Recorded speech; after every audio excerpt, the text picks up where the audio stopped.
Good evening, everybody. Welcome back from the break. You are watching Out of Bounds, and I'll be your host for the evening, Kiara_TV, filling in for the one and only Kungfufruitcup, who couldn't be here today. So please bear with me.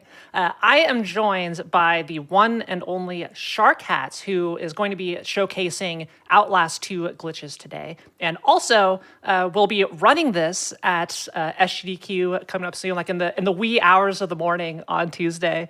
Shark Hat, welcome to the show. Glad to have you, and congratulations on getting into SGDQ.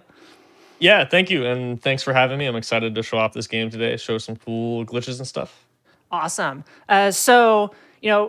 Just like, although we're going to be going through and just like showcasing glitches, we're going to be taking our time through here. What primarily is the run that we're going to be kind of following here?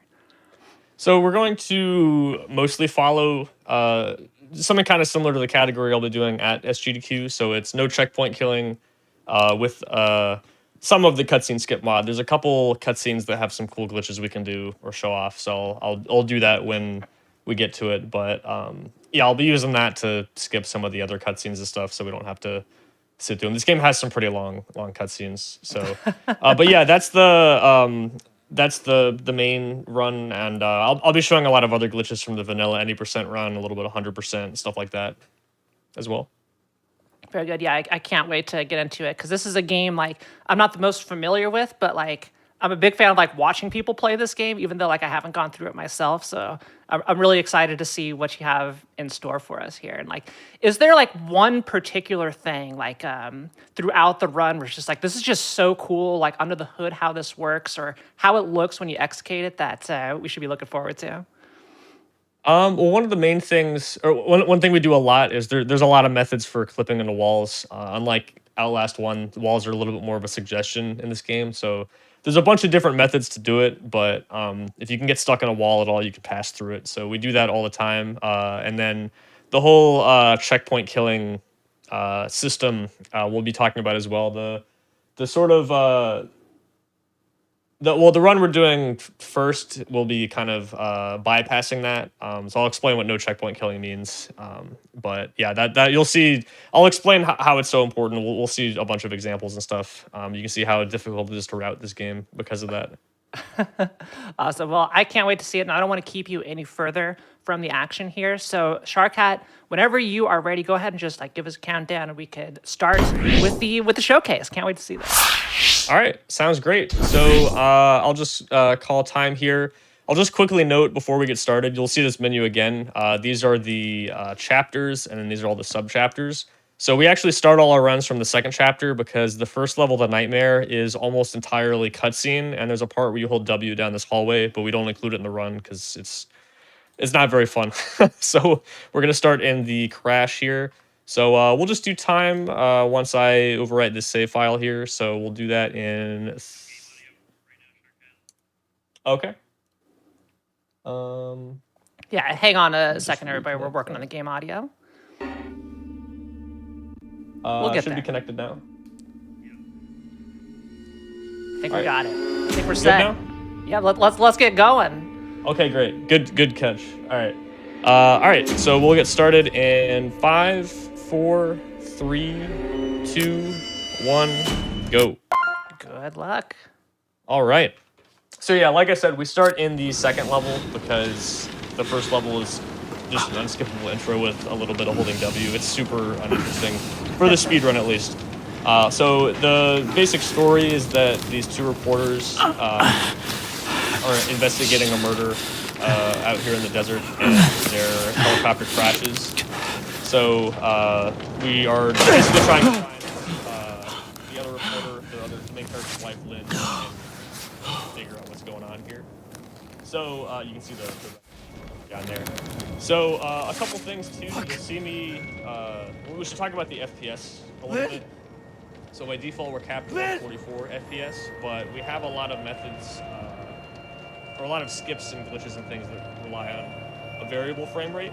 So we actually have some commands set up for a config file where we have a bunch of settings. I can set it to 60, 25, 120, 100, 8, 5. We're gonna go all through why all that is. This game does have a lot of lag strats as well. There are categories that don't have lag. We have a 60 FPS category as well. So if you see some of the lag strats and you're thinking that looks weird, I don't like that. Well, don't worry. There's a category for that, you know. And this category is pretty heavily modded as well. But there are, again, vanilla any percent runs, glitchless, stuff like that. So this game has a pretty big variety of stuff. So one thing right off the bat is we go to 8 FPS a lot because it's 8 pretty low. FPS? Holy crap. Yeah, 8 FPS, but just really briefly for certain things. And in this case, it prevents certain animations from. Well, I don't know like the mechanics exactly why, but for example, if you see if I drop off here, we get this hard land thing where he kind of crawls a little bit. If you run off the ledge with 8 FPS like this, he just lands normally. So you can do that a lot.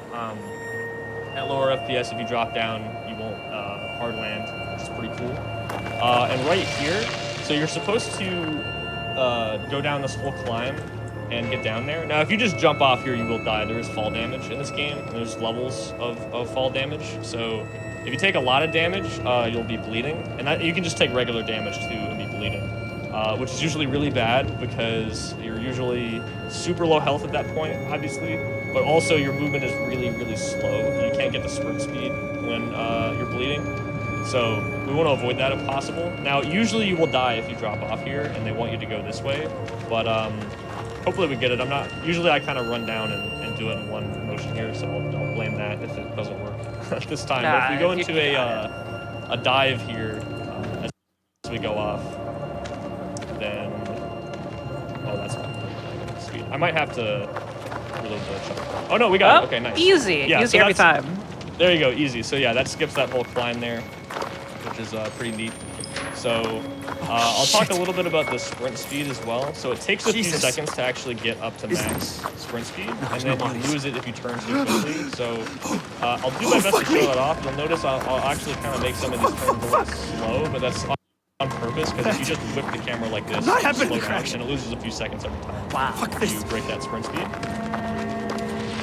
So I wanted to ask, since like we all love fall damage, is it like just like a linear thing where it's like, oh, you know, you go X number of meters and you take increasingly damage like on a linear scale? Or is it going to be like no, there's a death plane very clearly at like a certain altitude that the game will just like heck you with?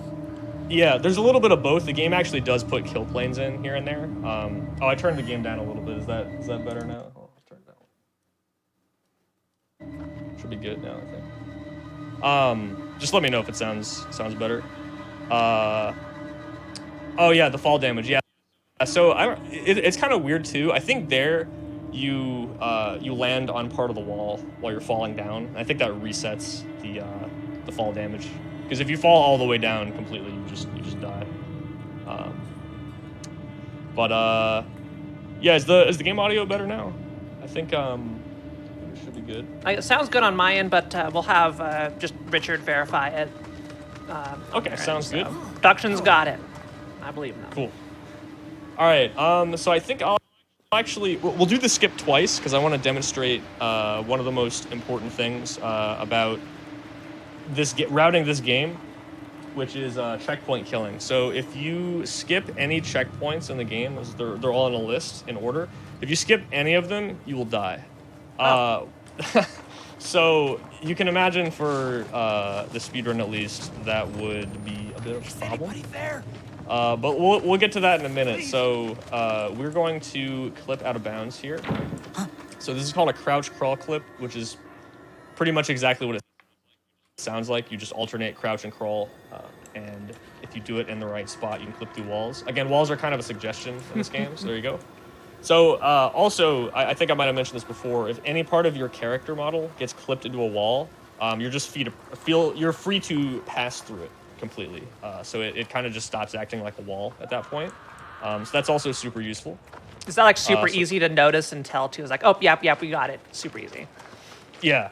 And it just really depends. There's a bunch of different ways to get stuck in walls. We'll see a lot of those.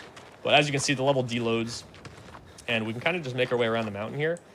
When it loads back in around here, I can show. So that's where we're supposed to go down there. There's a bunch of other stuff we're supposed to do, a cutscene that plays. We go down there. and go into the compound there, but we're just gonna skip all of that stuff. You know, I'm a big fan of like the out of bounds section here actually having visible collision that you can use. So many games I Yeah. feel like you get out of bounds and now it's just black. There's nothing there. Yeah. So you better hope Yeah. you know the collision. And you got to be careful too, because there is some stuff that's not solid, and you see down there, it just Right, you just right. fall down, and you can die. But we'll jump down here. Jumping on slopes also actually reduces your fall damage completely. You just don't like even if it's lethal fall damage, as long as you go into the slide, it just cancels it completely because it goes into the slide animation instead. You know, given So we'll use that a few more times. given what I've seen in like any number of action movies, I can confirm no matter what your height, going into that slide or even a roll, it's perfect. Yep. Then you're all good. So I think is this guy? Yeah. So this guy is just kind of broken here. So there's supposed to be a cutscene, and it loads some of the models in, but because you're not supposed to be here yet, he kind of just is. He's chilling there, which is pretty funny. So yeah, you're gonna see in a second here. We're gonna run over to this building, and it's going to teleport us to a different level. Hey. So this game has these flashbacks where you get put into a school. So in between a lot of important sections, there's a school area. The school levels are usually pretty short. This one, you just have to go up and grab a piece of paper here. But the game is going to kill me now. So that is the experience of, imagine you're routing this game in 2017, it just comes out. You'd be really confused. You find some kind of skip like this, and then you die. Oh, my game crashed, actually. That's interesting. All right, add one to the crash counter. Let's The go. game did not like that. It can do that sometimes too, but that's fine. I'll just reboot it real quick. Yeah, so we're is gonna that like a fail-safe in the game for whenever it just kills the players like, oh, you didn't do this yet, now die? Yeah, so a lot of people were joking at first. They thought it was an anti-speedrun measure because you can beat Outlast 1 in like 5 minutes. It used to be like 11 and then 8, you know, but still, I mean, pretty short out after the game came out. There was a big skip from the beginning to the end that was found. So I don't think that's why though. So we can explain a little bit more about how the checkpoints work, and we're actually going to not die this time while we do the skip. But basically, every time you hit a checkpoint, the game continues to load in more things. But there's some checkpoints that are more important than others. So whenever you skip a checkpoint, it not only does it stop loading correctly, but it doesn't load in the next few minor checkpoints. It only has like the major checkpoints loaded. And then the next time you touch a major checkpoint, the game just kills you. And then it sends you all the way back to the last actual checkpoint that you got. And you'll see when we hit a checkpoint, there'll be some text that shows up in the bottom right. So that's how you get a visual indicator that you actually did hit the checkpoint. Unless you're playing on Insane, of course, which... So in the Outlast game, Insane is the hardest difficulty, but it also has no checkpoints. But the funny thing is, in this game, the checkpoints are still there. It just doesn't tell you when you get them, and you will still die if you skip them. But it doesn't save your progress either, so it's just very silly. So there are a lot of skips you can do. In fact, there's a ton of skips still in any percent. You would think there'd be nothing to find since you have to hit every single checkpoint, but and we'll get to that later. There's actually a lot of cool skips and strats and stuff like that. But for now, we're gonna do no checkpoint killing. So we're using a config command to set our checkpoint to none. So I'm gonna go ahead and do that now, and we're gonna go ahead and do the skip again. And when your checkpoint is none, what happens is when you hit the major checkpoint, it just gives you that checkpoint. Because what it does is it has the exact list of all the checkpoints that you're supposed to have. And as soon as it sees that, oh, you have checkpoint 1, and then you skip all the way to checkpoint 5, it says, oh, well, you're supposed to have checkpoint 4, so you're going to die here. But if you have no checkpoint, it just says, oh, okay, well, we'll just give you, checkpoint 5, the major one. So that's that's how funny. Yeah. I can't believe that exists. That must have been really fun to figure out when you were initially, or when the speedrunners were initially going through the game. It's like, what's happening here? What is this? Yeah, people were very confused, and then once they figured out how it worked, they were pretty discouraged, but especially in recent years, people have come back and found a ton of stuff. I mean, there was still stuff found around when the game came out, but, people knew pretty much right away they weren't going to be skipping almost the entire game. But that's what's cool about this category is it essentially it kind of acts as a category for like what if you know you could actually skip stuff, and we'll see some really big skips in this run. So it's cool. Like I said, I'll show a lot of the any percent stuff off as well once we get to it. I might show some things off like here and there once we pass them. But yeah, so I set my checkpoint to none. So assuming I did that right, once we hit this checkpoint up here, it'll just give me the checkpoint and we will not be dead. So that'll be good. So yeah, and this area is really really long. Usually we skipped about a 5-minute cutscene as well, which is also pretty nice. It's a little bit brutal playing this category a lot and then going back to any percent, because any percent is still fun, but they have very different pacing. So you got to get used to it being a little bit slower. So there we go. Oh, bottom left. I said bottom right earlier, but yeah, that text comes up. That means we got that checkpoint. Right here, this level is really simple. There's this hallucination that runs at you, and it pushes you back down the hallway. So if you just kind of dip in this corner, you can avoid getting knocked all the way back, which is pretty nice. So in the normal cutscene skip run, we would actually skip this section because I mean, even though it's called just cutscene skip mod, you know, it's a modded category for fun. So it does also cut out a lot of the some of the sections with some downtime, some walking. You know, I hope we don't have too many raft fans here because we're not gonna see much of the raft.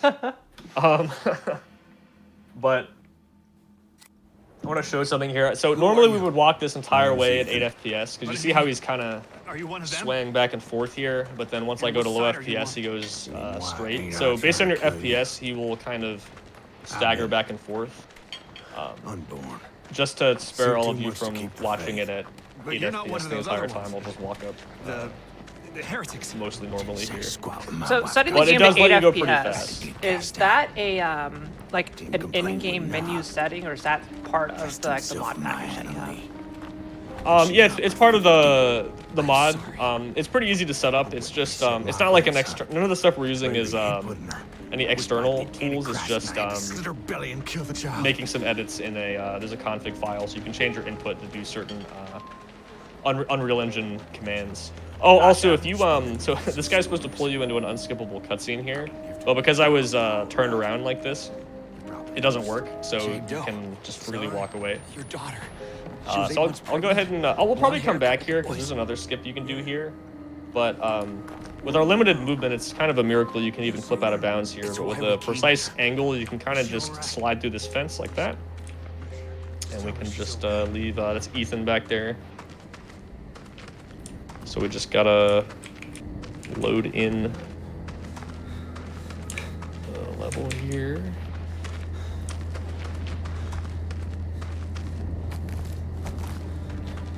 Let's see, we don't do this in the cutscene skip category, so I gotta remember the exact spot and pop back in.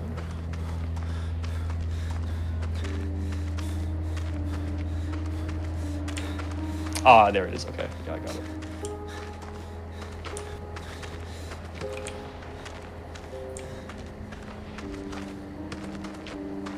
It kind of just looks like you're walking on the moon whenever you're out of bounds. Like, you know, what it does, like deloading the textures, so it's like this weird thing. Yeah, this game looks very weird out of bounds, which is funny. So we gotta kind of stumble here. Oh yeah, I gotta set on checkpoints so we don't die. So, because normally you go through a whole long sequence as well, where you gotta wait in Ethan's basement and a bunch of cutscenes play out, and you kind of just stand around there. So in the cutscene skip mod, it skips all of that stuff, because even though you can do a skip here, it just cuts out the walking anyway. So we got to hit this checkpoint here to get our regular running speed back. There we go. One thing about saving quits here too, so you'll see me put my mouse here sometimes. If I'm clicking around on other stuff, it'll move, but if you put it right here, you can mash through both buttons here, and it lets you quit to the menu a little bit faster there. We do a lot of saving quits in the actual run. I'm going to do less of them now just because a lot of them only save time with the loads removed. But we're just going to go through here. Turns out you also run through this corn really fast on 8 FPS. We do that a lot as well. And we're going to do another crouch crawl clip through this fence. So that just lets us take a little bit of a shortcut. It's not even a huge skip. Usually you just go around, jump over this fence, and then run over this way here. But this is nice because it despawns the enemies here, and it gives us a chance to show off or explain a pretty useful glitch that we use in a bunch of places in the run. So this is called a beast hop, and normally you're supposed to pull this cart and you can grab onto it and then you can push it around and go up that ladder there. But if you are doing a jump backwards or to the side while you try to grab onto the pushable object, it'll actually displace you depending on which direction you jump, where you're aiming, all that stuff. So if we set it up here, I'll see if we can get it first try here, like that. Nice. So you can see I'm holding it as if I'm holding it, but it's actually over there on the left. And the cool thing is that you can basically just move this around. As long as the item can move, it'll move you and the item. And the even cooler thing is you don't have collision during this. So I can actually just clip myself into this wall like that. You can see it just looks very, very strange. But yeah, that's super useful because it lets you just clip into walls. So now that we're clipped partially in, we can just walk all the way through and skip the whole barn there. Shoutouts to one-way collision. You know, that's Yeah, always it's the scary very- thing is like, you know, it makes sense why you do one way, but like it really makes it nice because there are some games I've done where you get out of bounds, but then you have to figure out a way to get inbounds because the collision works both ways. That just causes a whole slew of problems. Yeah, it's nice that it works out the way it does. So this is actually a trick that works in both Outlast 1 and 2. They patched a lot of the Outlast 1 specific tech, but this is called a ledge run. This still works. So normally when you enter a ledge like this, he goes into this animation and all you can do is go forward or back. It's very slow. But if you run into the ledge while turned around like this, you never enter that animation and you can just run on the ledge. So if we just run, we try to run as straight as possible so we actually know where we're going, because we can't see where we're running once we do this. But we just turn around and it prevents you from getting on that ledge just like that. That's a pretty easy one. There are a couple others later in the run that are a lot harder. Let's see if we can get those as well. Because you still have to follow the curve, like the path of the ledge. So some of the ledges go around corners and turn around and stuff like that. So you got to change what direction you run. It gets a little more complicated. But that's a nice little intro there. In the cave, you can also take this little shortcut here. No. It's not too bad. It gives you that... there's a bunch of hard land animations you can get. That's a good one, where you crawl and he continues to move forward. So it ends up being faster to jump there than to just run down the stairs. You don't want to get the other one where he just lands in place and then slowly gets back up, because that loses a bunch of time. You just can't move during that. Made that jump, which was nice. If you don't jump at the very edge there and land on the right spot, you'll have to do a ledge grab and climb up. Or if you jump in a really bad spot, he'll not even grab it at all, and you can die there, which is pretty fun. But so I mentioned earlier that landing on a slope cancels all of your fall damage, so you can do that here. Because before the fall wouldn't have killed us, but this one definitely will if you mess it up. So I'm just gonna line this up here. That looks pretty good. Nice. All right, so for our next sequence break here, I don't know why this works exactly. Like the mechanics of it, but what we're gonna do is enter a slide animation and then go to low FPS, and that'll help us clip through this big invisible wall right here. I guess I'll mention a little bit about the lag strats. It kind of came about because we started to realize that certain clips only worked on certain hardware, or if your FPS would drop in certain places, certain things would become possible.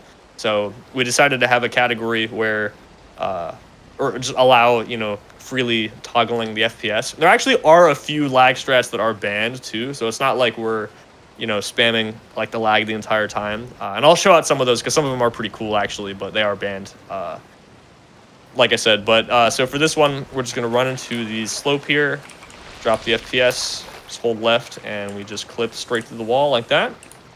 And once we're out here, we can just climb up this slope. You can see some stuff out of bounds you're not really supposed to see. It's kind of weird. You just see items and things floating in midair, like that flashlight. I don't know what all this stuff is here. It's very odd. But then we're just going to try to jump right back inbounds here. We can make it over. There we go.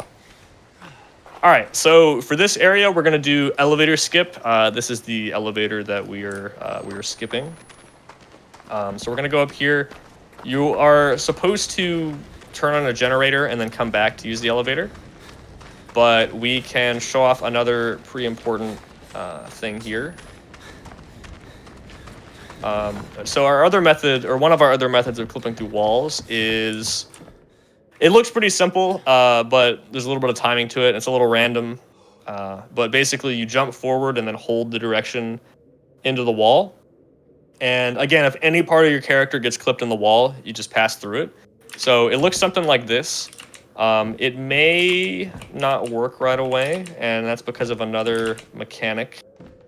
All right, let me see if this works first, and then I'll explain why it works. I'm gonna get that hard land, and then I'm gonna try it again. We did this as a joke once, but it actually does work sometimes. Okay, it didn't work instantly. There we go, we got it. Okay, so the idea is that you have this this value called your offset regarding to your positions. You know, you have like your XYZ coordinates in 3D space, and then you also have an offset. I don't know all the math and why it works exactly, but basically there is a value that is not just your coordinates, you know, where you like move around in the level, that determines how close to the wall you can get and, you know, how you interact with the collision. So the closest thing, and I usually use this as an example, the closest thing to compare it to that you might see in another run is subpixels in some 2D games where you know, you have to align the subpixels right to get the clip to the wall and stuff. It's kind of like that, and certain animations that you do will actually change your offset. So in some places we'll actually reload the checkpoint right before some out of bounds or something, because reloading a checkpoint whenever you go through a load screen, it resets your offset position. So it actually does make some of the clips more consistent. So that used to be kind of a joke, but it actually does work. Sometimes if this clip doesn't work, if you get a certain animation there and come back, it'll let you through the wall. But yeah, so that's the out of bounds here. Coincidentally, there is actually a video. I don't know if that's how this out of bounds was found or not by the speedrun community, but there is a video of someone doing a let's play who just kind of walked backwards through this wall and landed out of bounds. They looked very confused, obviously.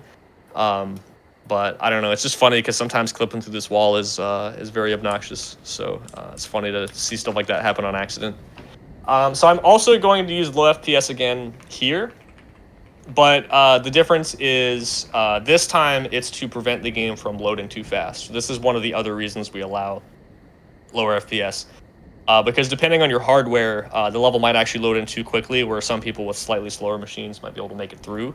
So I'm going to drop the FPS here and run out of bounds. All this stuff deloads, and we can make our way over here. Usually we would keep going through this wall, but I want to show off another clip you can do here because it's pretty cool. You see a couple of these kind of clips throughout the run.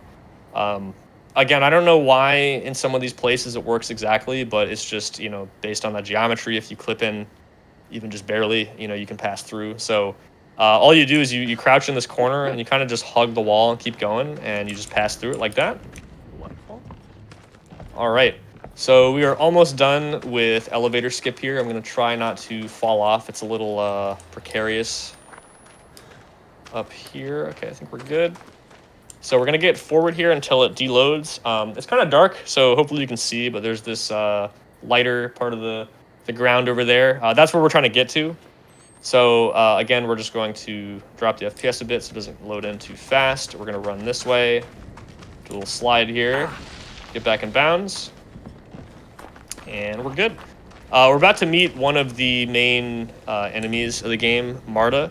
So I don't know if there's actually an official name for this skip. Marta Gate skip, something, you know, creative like that, I guess. I don't know. But basically we pushed the cart here to get this checkpoint.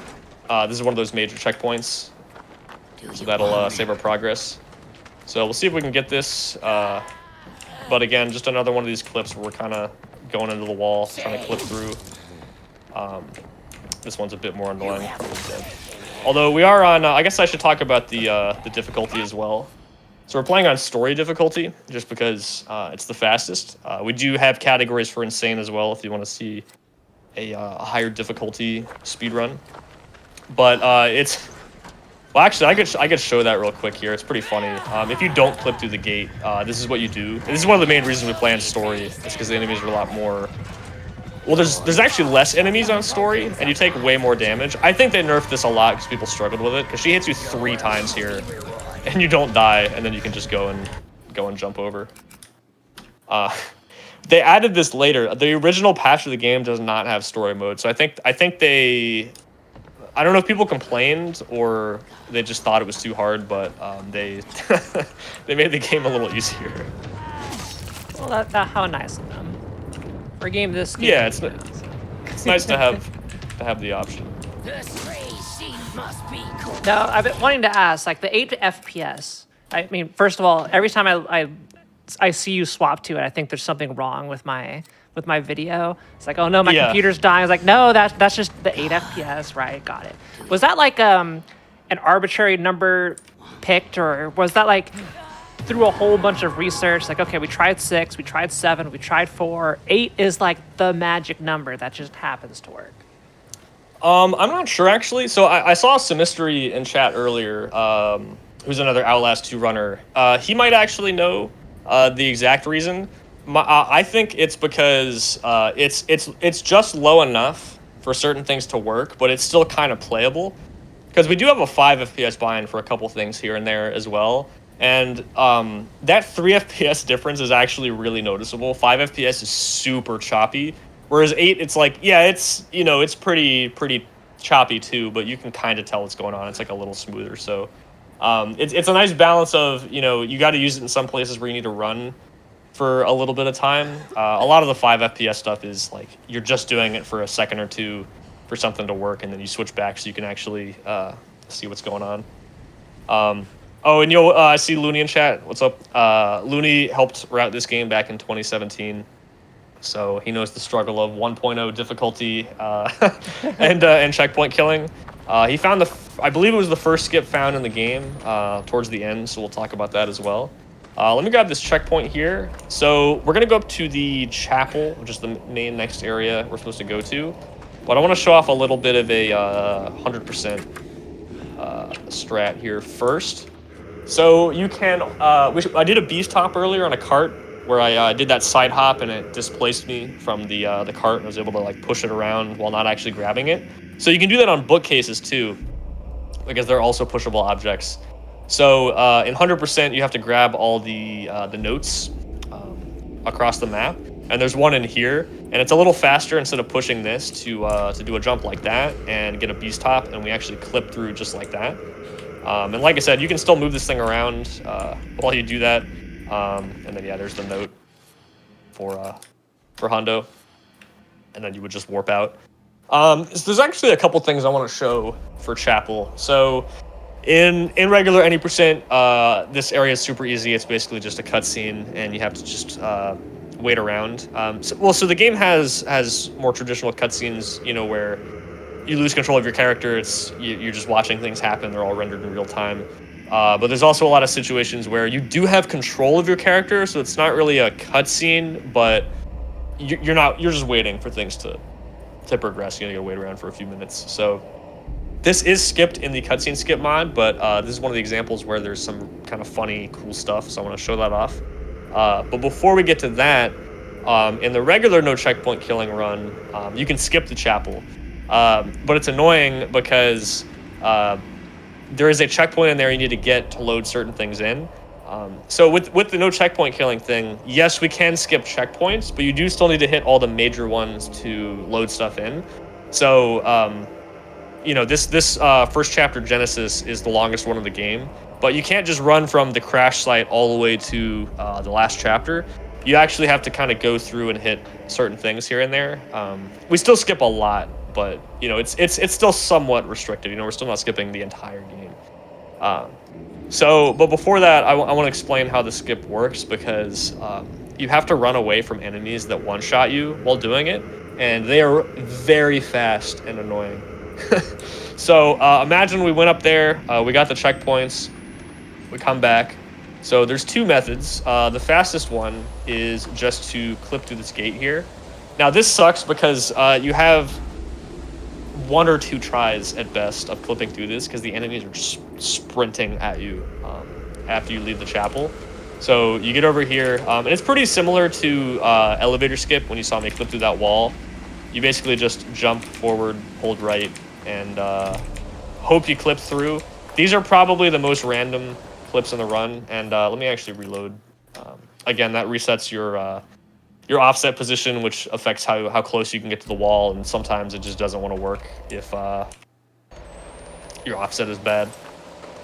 So I wouldn't be surprised if we go through pretty fast.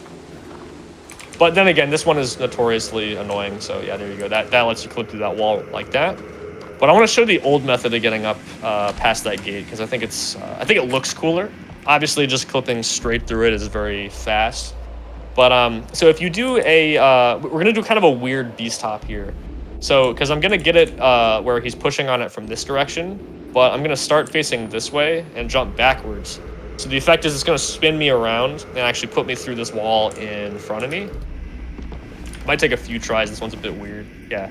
So you can see I'm actually outside the house now, but he's still got his hands up, which means I'm in the pushing animation. So I'm actually gonna go forward a little bit so I can get stuck in between. This is the wall of the building, and then there's kind of this other secondary wall. We're kind of wedged in between them. So one other thing I should explain how this works is they nerfed your jumps in this game a lot. Outlast 1, your jumps are really fast. You move faster in the air than on the ground. They go really far, pretty high, super useful. You jump all the time in the game constantly. It's really good. The jumps in this game kind of suck a little bit. And one weird thing about it is the more you jump, the worse they get. So your first jump is pretty good. Not great, but it's okay. Second jump is kind of bad, and the third jump and after that, until you it sort of cools down. They're really pitiful. You don't go almost anywhere.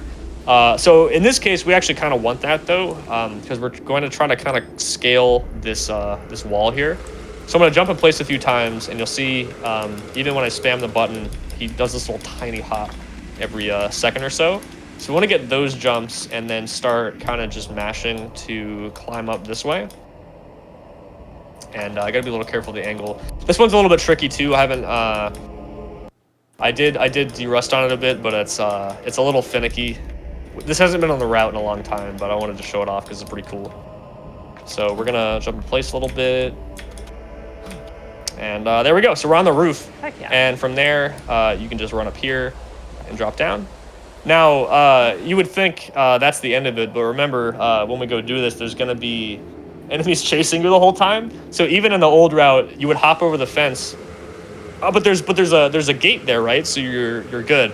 They just clip through the wall. They just go straight through it. They are determined to get after you. But actually, one thing to note here is you see over there, there's supposed to be a building. When we come back, there is going to be a building there, and that's kind of what I was talking about. You need to do certain things to progress here. But all right, so we're going to head up to the chapel like we're supposed to here. And I want to show off something pretty funny you can do. We won't watch the whole cutscene because it's a lot of just standing around, but you'll get the gist. So you run in, you get a checkpoint, run out, and then instead of getting in this booth here, I'm actually going to hit the checkpoint for the booth from outside, and then I'm just going to stand in this corner. Now, what's also funny is this guy, Noth, he's one of the main villains. He does not interact with you at all here. You can just run around this room, and the guys with the machetes will then chase you, and the idea is they will just kill you instantly. They're super dangerous. These are the guys you got to run from during chapel skip normally. And yeah, I guess they were just thinking. I mean, it looks kind of weird because Noth doesn't react to you at all even if you just run straight through him. But the enemies kill you super fast. They chase you all around. So I guess the idea is they just kill you and then you would just respawn. But there are a few. Oh, he was looking like he wanted to come over here for a second. But there's a few places in this room, some of these corners. If you stand, they just cannot get to you at all. They can't approach you at all, and it'll take a second for this guy to walk over. I think we call him Joe. He also stands in this corner, so you can see the camera kind of clipping into his head. It looks a little freaky. You can see his like eyes and his tongue and stuff. But yeah, we're gonna do the cutscene skip here for the rest of it. Since we didn't skip the other cutscene, I don't remember how many we have to skip. This might be one more. I guess I'll explain how the cutscene skip mod works too. Again, we're not using any third-party tools. Everything is all just editing the default input config file in the game. Fortunately, because this game is made in Unreal Engine, people are a lot better at modding, these games than some other games that are more proprietary engines and stuff like that. So there's a bunch of Unreal Engine commands that you can use, like setting the FPS, again, setting your checkpoint to be none, all those kinds of things. Either Unreal Engine commands or ones that the devs set up to use, for this game, to use for themselves. And we can just set keybinds to do those things. So you basically just have a bunch of code in there that you add in the file, and what it does is it has a list of checkpoints. And there's a different list depending on the category, because we have glitchless, cutscene skip category, any percent, no cutscenes, and then no checkpoint killing. So obviously the no checkpoint killing is the shortest, because we skip way more stuff than any percent does. So that's why I had to hit it a couple times there, because basically you started at the beginning, and then every time you hit a button, it just advances to the next checkpoint in the list. So I hit it once. So since I didn't skip the other cutscene earlier, do that other skip, that's why it put us like further back in the game. But now it puts us here. So we are at the end of the chapel. We're just gonna head this way. Yeah, it makes this category way more chill with cutscene skips, and that's one of my favorite parts about it. Because chapel skip is cool, but man, it is just so random sometimes. With if the enemies decide to troll you, you're dead. It's pretty difficult as well. That faster clip is pretty random. It's just it's pretty rough. Imagine many runs have died to that over the years. Yeah. Yeah. Yeah. Even with the other version, that other version is still hard too. And I might go back and show that later as well, like how to actually get out of the church, because they have two enemies in the church who chase you around if you don't hide right away. But there's also a guy standing on the exit, so that somehow if you manage to get past them and try to leave, he'll instantly kill you. But if you either precisely slide past him, or I learned recently actually, if you just slide and go to really low FPS, you kind of get past it for free, which is funny because we used to do it at high FPS, and it's actually pretty hard. The enemy AI is also different depending on the FPS, I think. Don't quote me on that, but I think it is. It's weird. This game's weird. I just love when Sometimes, games but behave completely differently depending on the FPS you're running the game at. Yeah. And that's one of the reasons why we decided to go the route of, variable frame rate toggling to, pretty much whatever you want on the fly. And it's a little weird because, in Outlast 1, we don't do that, even though you could use the same config commands. It just kind of makes more sense in this game. And again, we do have the 60 FPS category where you don't do any of that stuff, and the strats are pretty different. But I don't know. In my opinion, at least, it does make the game more fun. I think with some speedruns, there's a little bit of a balance between, purity, playing the game as is out of the box versus just, whatever's the most fun. But that's one thing I like about this game. There's a lot of different categories, so if there's something, if you're like, I just want to run glitchless, I just want to, play the game, more normally, or I just want to run cutscene skip, whatever, you can do that. So we're gonna skip this. Well, not cutscene, but you're supposed to jump out of the window there. This puts you in the corn here. So we're gonna go to 8 FPS again. I don't know why, but you run really fast in corn on like low FPS. Oh, this would be a great time to explain the stamina system as well. Oh, I am stuck on this guy. Whoops. There we go. Okay. And that's actually one of the other things. It's not in the category name, but we're also running no stamina. So this game has a stamina system, and you don't have a lot of stamina. You run out pretty fast. So usually what you do is when you have stamina is you just reload on a lot of the checkpoints, because doing that refills your stamina completely every time. So there's a lot of quitting out in regular any percent and glitchless because of that. But again, with those Unreal Engine commands that we have, you can just turn that off, so your stamina never decays, basically. So we turn that on for this, and so I actually like running with stamina with regular any percent more. It's the more competitive category, and there are some places where it's better to just manage your stamina, just walk a little bit in some places, rather than just reload all the time, because a lot of the reloads are slower. But it refills your stamina, so then it does save time. It's you got to kind of balance that a little bit. But for this category specifically, no checkpoint killing, no stamina is way better, because since you skip a lot of those checkpoints, again, it's like, again, you have checkpoint 1, through 5 maybe, right? Where 1 and 5 are the really important ones. So if you try to skip from 1 to 5, it doesn't load any of the ones in between. So you don't have any of those checkpoints to reload from. So basically the end result is you kind of just walk out of bounds for a lot of the run, and it's not as fun, I think. But we're gonna do a trick called mill skip here. So you're supposed to go in and do a whole bunch of stuff in the mill before falling down there. But we're going to crawl into this corner and try to get a somewhat precise angle, and see if we can clip through here. This one's a little annoying sometimes. So it might take a few tries here. I might need to oh no, we got it actually. Okay, we're good. And got to be careful. There's a couple spots here where you can get stuck and fall down there. All right. I can show off something. Yeah, let me show this off while I'm here, actually. So normally we would go that way, but this is actually an any percent trick you can do here, where you can crouch crawl clip through, is it, it's this one, yeah, I think. Through this post here. Yeah, there we go. So that gets us out of bounds, and in any percent, you're supposed to go over to this building here and grab this this hook. So you can see that's the outside of the building. It kind of just deloads there, loads back in when you run in. This game, if I didn't explain, the game tends to load based on where your character is. So once you get close to certain rooms, it kind of just loads around you. And if you walk away, the areas deload. So this will be kind of funny when we interact with this, because it's... Wait, can I not?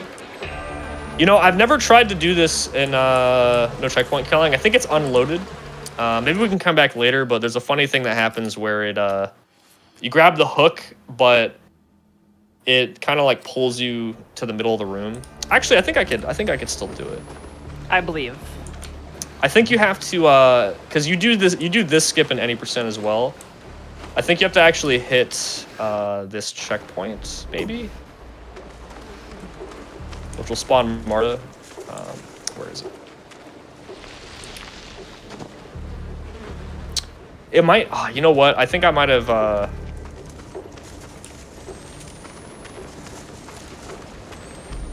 Yeah, I haven't tried to do it in no checkpoint killing, so I think my checkpoint might be none. That's why it's not loading. We'll come back later. That's fine. It's something we can try later. So this trick... So this trick is affectionately called dumb skip, because it's just very dumb. It's another like pretty inconsistent trick. It tends to either work first try or like 10th try. There's not a lot of in between. It's that easy. So what we just did there is we jumped forward and then we did a side hop. So especially with these kind of fences, that's another method of clipping through them. You can jump through this one as well by just jumping and holding against the wall, kind of like... And I actually just clipped through again, just like that. But with this one, the jump seems to make it a little more consistent. So, yeah, that just clips us right through and skips that whole area, having to get the hook and all that stuff. And now we are coming up to the... I think the hardest level in the run, or the hardest section of the game. So each chapter has all these sub chapters. So this one is called Inner Demon, and Inner Demon skip is pretty hard. So so it's even worse in this category. So in any percent, you know, you have to get all the checkpoints. So you what you do is you go left, you grab this thing for this projector. You go right, put it on the projector, get a checkpoint. You come back, and the hangman the wall here is just gone, and there's a pair of doors behind it. Then we do Inner Demon skip, which is very difficult. Here we're actually going to do hangman skip as well, which is clipping through this door, and we reloaded here to reset our offset position and jumped off of this tile to kind of manipulate it so that hopefully the clip is a little bit easier. Oh yeah, I gotta be 60 FPS. There we go. I might actually grab the checkpoint as well, just to make this a little easier. But here, and this is actually good because usually we just go to the end of this hallway and just spin the camera around really fast for a while. Because what happens is once you wait in here for a certain amount of time, this hallucination, this monster shows up, and as soon as you turn around, as soon as you move the camera, it jump scares you. So we just sit in the corner and spin really fast. You know, so that as soon as he spawns it, you know, we get it. As one does. God, this game is hysterical. Yeah, I usually turn the night vision off. Well, so I turn it on a little bit before he shows up because I think you need the night vision on for him to show up too. But I try to avoid, you know, all that kind of stuff because it just looks like really annoying. Or at least I would think it would look annoying to look at for like a minute, you know. Mm-hmm. But yeah, instead of doing that, we're gonna clip out of bounds, and that's the end of the level right there. So once the monster jump scares you, part of that wall over there disappears, reveals another door, which lets you get to the end there. So the idea is we want to get in this corner and we want to clip back in, but the clip back in, this is the hard part.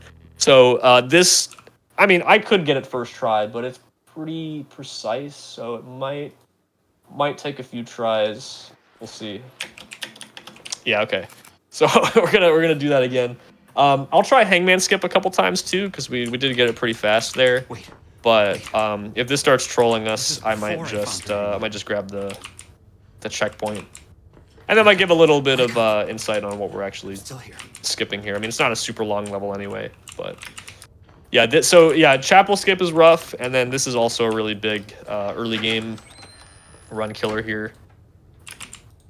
So this clip is a little easier usually. Of course, now that I say that, I'm not gonna go through. There we go. Okay. All right, let's just give this a few more tries. All right. So I'm also mashing jump as well. You don't have to do that, but it does. At least I think it makes it a little easier to get back in. All right, nice. That's good. Some of these are just a little bit feel-based too, I think. There we go, nice. All right. I would zoom in. I would do some kind of zoom in setup with the camera, but I actually have a scroll wheel bound to other stuff, so I don't have the zoom on. Let's actually grab the checkpoint here. Wait. So you're supposed to come down here, and you'll see what I mean. This level's really short anyway. So you just grab that. The other half of this must be that over here. Jessica would have left the yeah, see, it's funny. This is one of those levels that in glitchless, it's super easy. It's just, you know, go put this in, go sit in the hallway and spin around for however long, and then crawl to the end pretty much. But depending on the category you go, it just gets a lot worse. Unforgivable. And then you'll see here, this is kind of good too. It'll show what I'm talking about with the wall, so you can see it'll be gone now. So they do that a lot in these sections where things disappear and stuff like that. But that gives us the checkpoint, which again, you know, resets your offset, which then makes all of these clips way easier. So having to clip through the one wall and then clip through a second one and then clip back in, just makes the whole thing pretty annoying. So let's try this again. And of course, yeah, see this, I don't know if that's why, but Yeah, so we reset and we got our first try there. Clip back in. And there's the... oh, you actually can't even see the door. That's funny. Yeah, so that's the hallway we were just in. Now, this is also very funny to me. So you can't just climb up in the vent, so you need to get this thing to stand on, right? Well, you don't actually have to stand on it. You just need to pull it close enough to the wall here, and then it just lets you grab it. Like, it just looks so silly. Because if you try to do this without moving this first, it will not work. You'll just jump up. But if you move it over here first, it lets you grab into here. So when we're crawling, we're going to do another thing called a lag boost. So I have a bind for 1,000 FPS. Now, I don't actually get 1,000 FPS. Does that Yeah, actually so work? the Does idea it blow is- up? It kind of looks, well, you'll see. So the idea is you don't actually get 1,000 FPS. It's just that it tries to.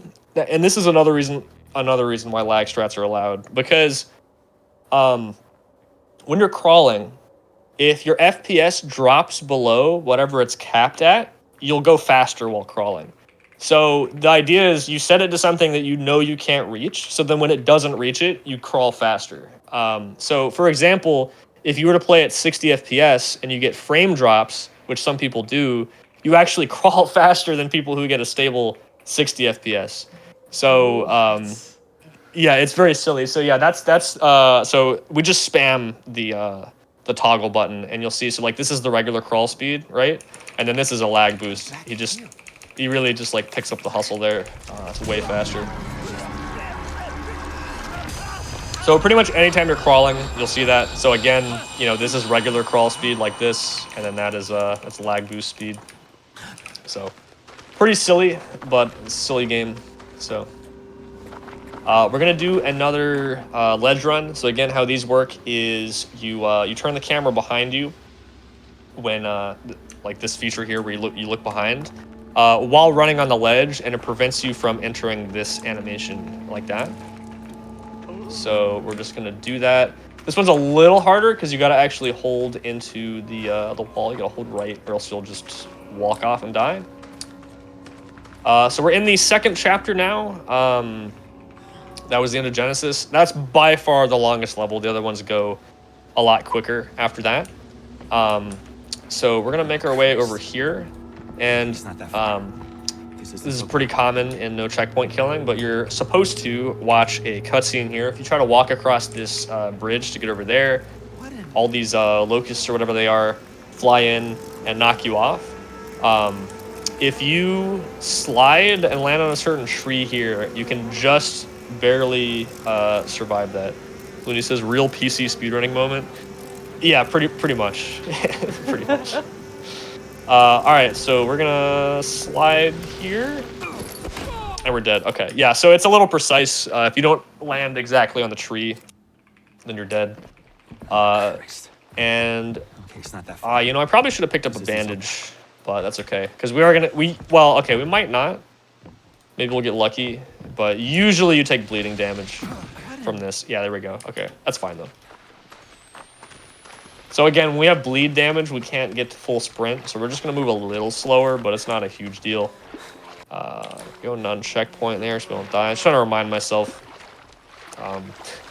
The regular no checkpoint killing is the run I'm more familiar with, so doing... I mean, I've run cutscene skip mod a decent amount as well. It's just, you know, you gotta remember actually remember to do it. So on these things here, you see how you walk up really slowly like this.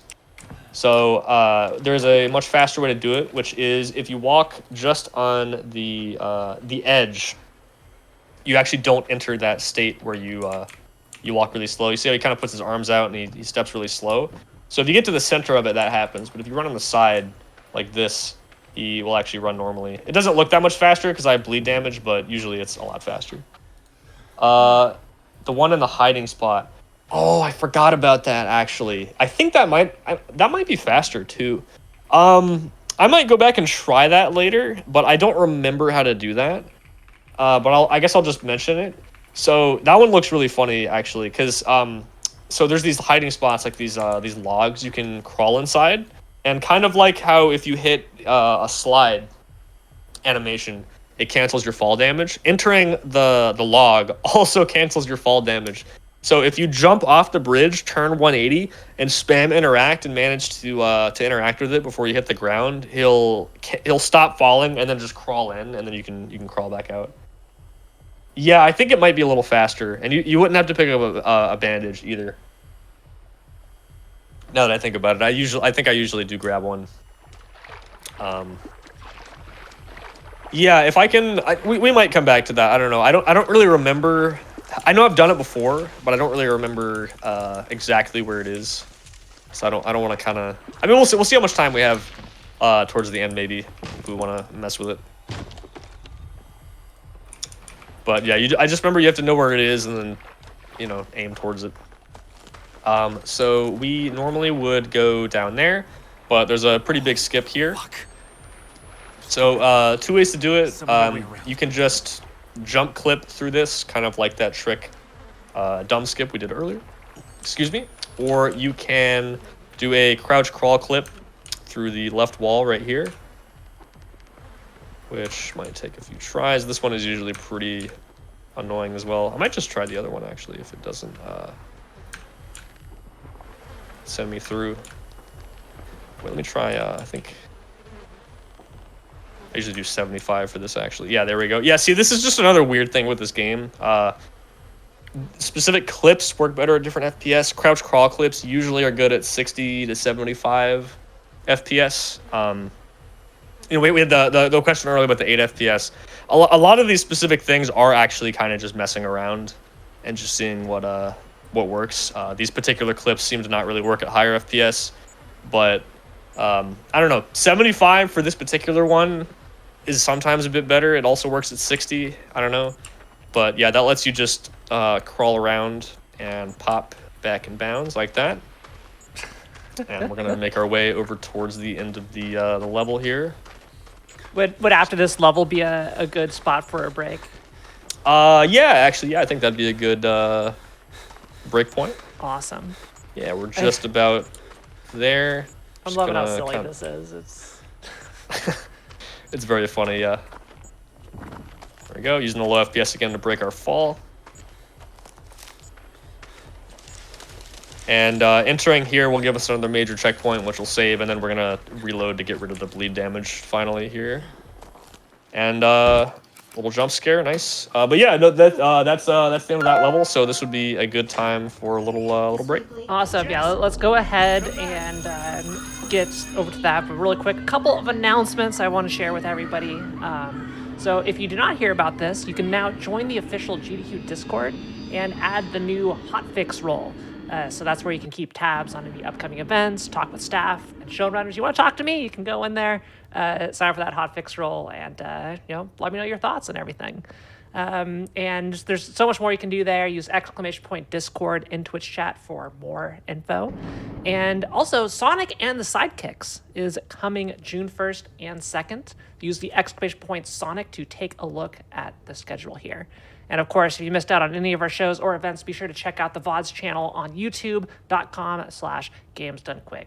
Don't go anywhere, everybody. We're just going to go into a short break. Go stretch, get some water. We'll be back here shortly.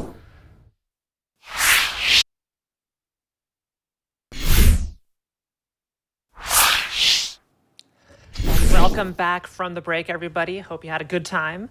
Before we get back into the run, I want to remind everyone that your subs, Prime Gaming subs, gift subs, and bits cheered on the GDQ Twitch channel do help support Games Done Quick Hotfix. So if you enjoy watching speedruns, watching this show, consider subscribing to the channel. Thank you so much. And Sharkhat, whenever you are ready to resume, take it away. Just give us like a quick 3, 2, 1 back in. Yeah, sounds good. 3, 2, 1, go. All right. So I can explain here real quick. We're back in one of these school sections. They're a bit confusing, actually, casually, because they're told in reverse chronological order. Not that we're gonna get too much into the story for this game right now, but we're gonna be running through. Most of them are pretty short. I think this is one of the only, or most of the levels in this game do have some kind of skip or some kind of exploit. I don't know if this level does. Some of the individual level runs have some different, more risky things you wouldn't go for in full game runs. If you could clip through this door, that's the end of the level right there. So that would potentially be pretty fast, but otherwise we're just going to go this way. It's not a very long level, so it's not a huge deal or anything. But you do get to see a little bit of, well, Jessica just disappearing there, which is funny. But a little bit of trying to run here and turn slowly, because like I mentioned, if you turn too fast, you lose your sprint speed. So you see these kind of like weird turns where we're almost running into the wall a little bit. But that's why. So right here, there's another 5-minute cutscene, which we're not going to watch. So what happens is when you go up here, it teleports you into this this log, and that gives us a checkpoint. So usually I would just advance with the cutscene skip mod, you know, hit the next checkpoint and skip this. But instead, I'm going to set my checkpoint to none, and that causes some weird stuff to happen with some cutscenes. So I'm standing up in this log. You're not supposed to be able to do that. Usually you're forced to crawl and only be able to move forward. It's one of the reasons we haven't found a way to skip this cutscene in any category besides cutscene skip, because you don't really have a lot of options here. But with your checkpoint set to none, you can kind of just crawl out the end of the log here, and the cutscene will just not activate. So for some reason, sometimes when your checkpoint's a none, things won't load properly, and that includes this cutscene. So we can kind of just progress here. So usually you would fall down over there and have bleed damage, which actually I could show that. I have a save. I think it's this one. If not, that's fine. Yeah, perfect. Okay, so this is after the cutscene. We have bleed damage. So we're actually going to lag boost. So if anybody didn't see that earlier, basically, if your FPS drops under whatever you have it capped at, you crawl faster. So if I mash a toggle to try to go to 1,000 FPS, when I don't hit 1,000 FPS, you see I'm only getting like 170 something. You start crawling faster, so that's how that works. So we have bandage skip here. So your hands are pretty badly injured after the cutscene, and you cannot climb ledges normally until you watch this animation where he bandages them. So normally you would grab the bandage, watch the cutscene, and then you'd be able to progress just fine. Instead, if we go through these fences, it's a little bit faster. It might be a little bit dark, but basically we were trying to crouch and rub up against this wall and hopefully clip through it. Both these clips are a little finicky sometimes. This one pretty much is just rubbing up against the wall until you go through it. So we're going to go back and forth until... There we go, the game liked that one. All right. Now we're going to keep going this way, slide under here. So for this clip, again, with there being multiple methods, you can kind of do the same thing we did over there to phase through it. You can just jump forward and hold into it. You can jump and then do another side hop to the left. You can jump and slide and try to clip through. This is the more random one out of the two. So usually what people do is you try one of them. It worked. It's as easy as that. If that doesn't work, you try one of the other ones. You go back and forth, and you kind of just hope that it eventually lets you through. But with that, you can run over here.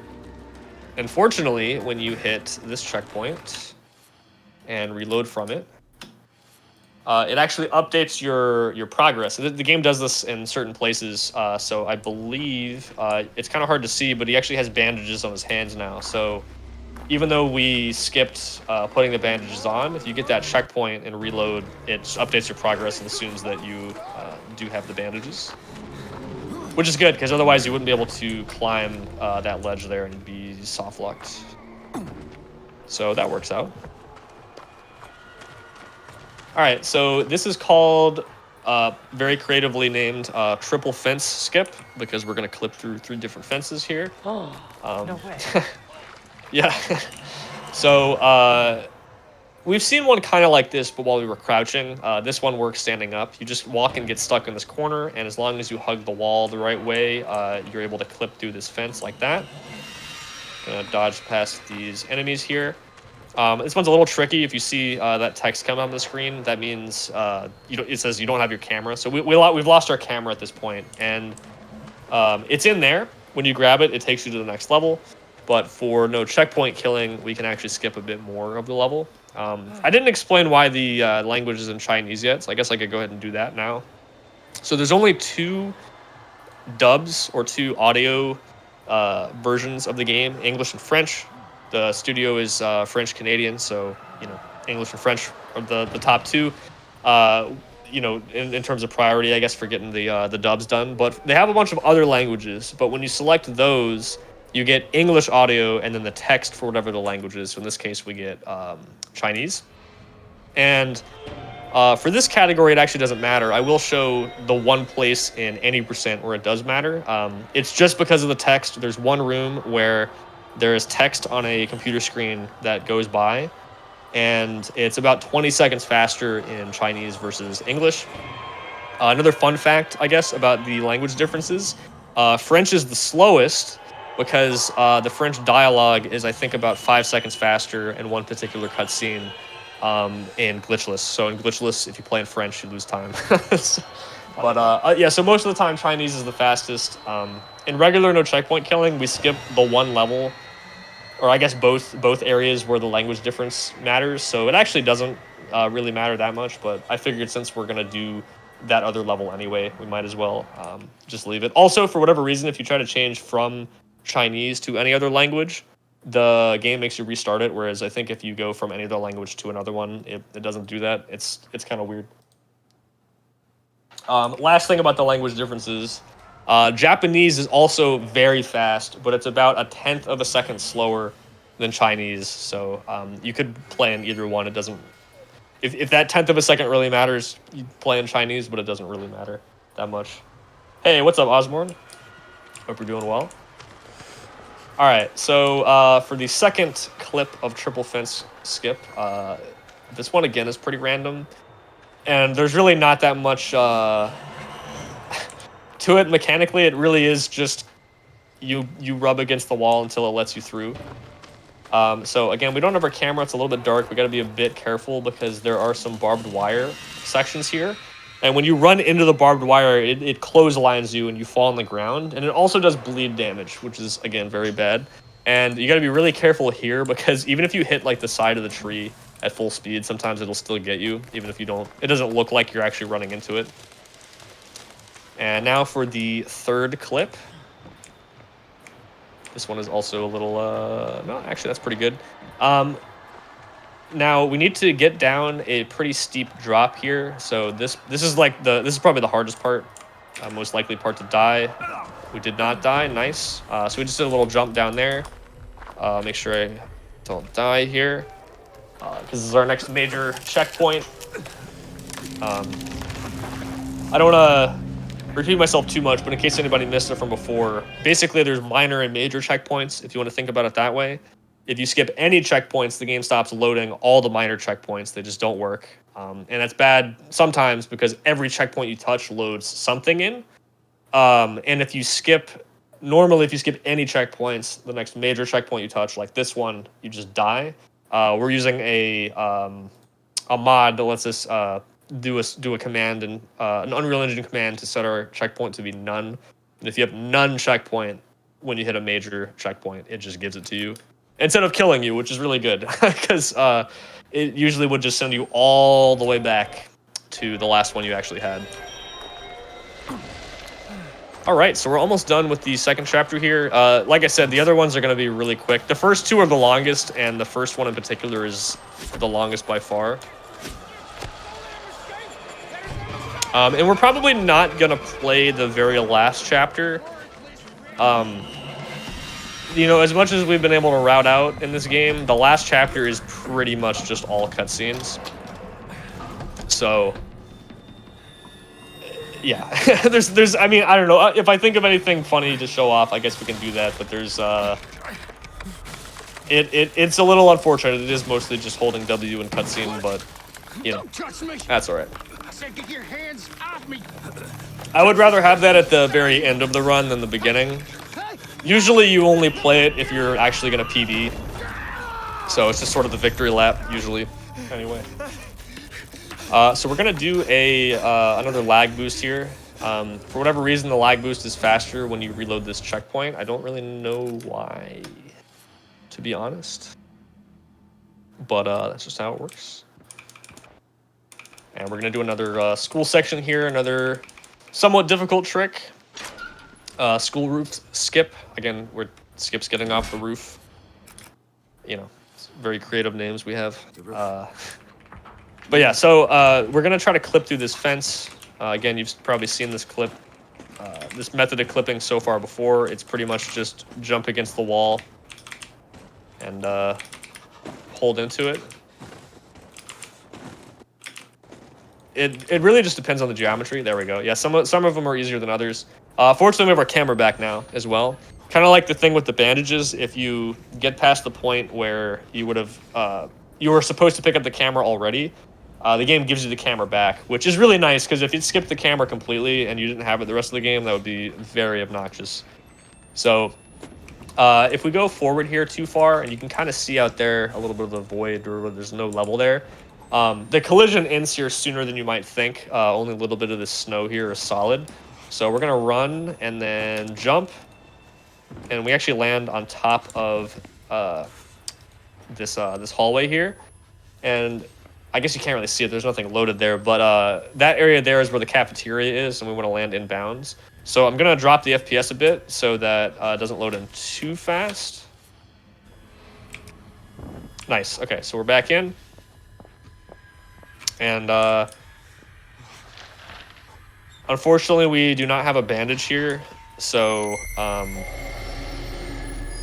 you know, actually, I think we're going to... Like with the skip on the holding W stuff, I'm going to skip this too because it doesn't take that long, but without a bandage, it's pretty obnoxious, and we can just load the next chapter anyway, so I'm just going to do that. But you're just supposed to follow a character there in the dark. You just follow the voice. That's pretty much it. So, holding W, the #1 speedrunning strat.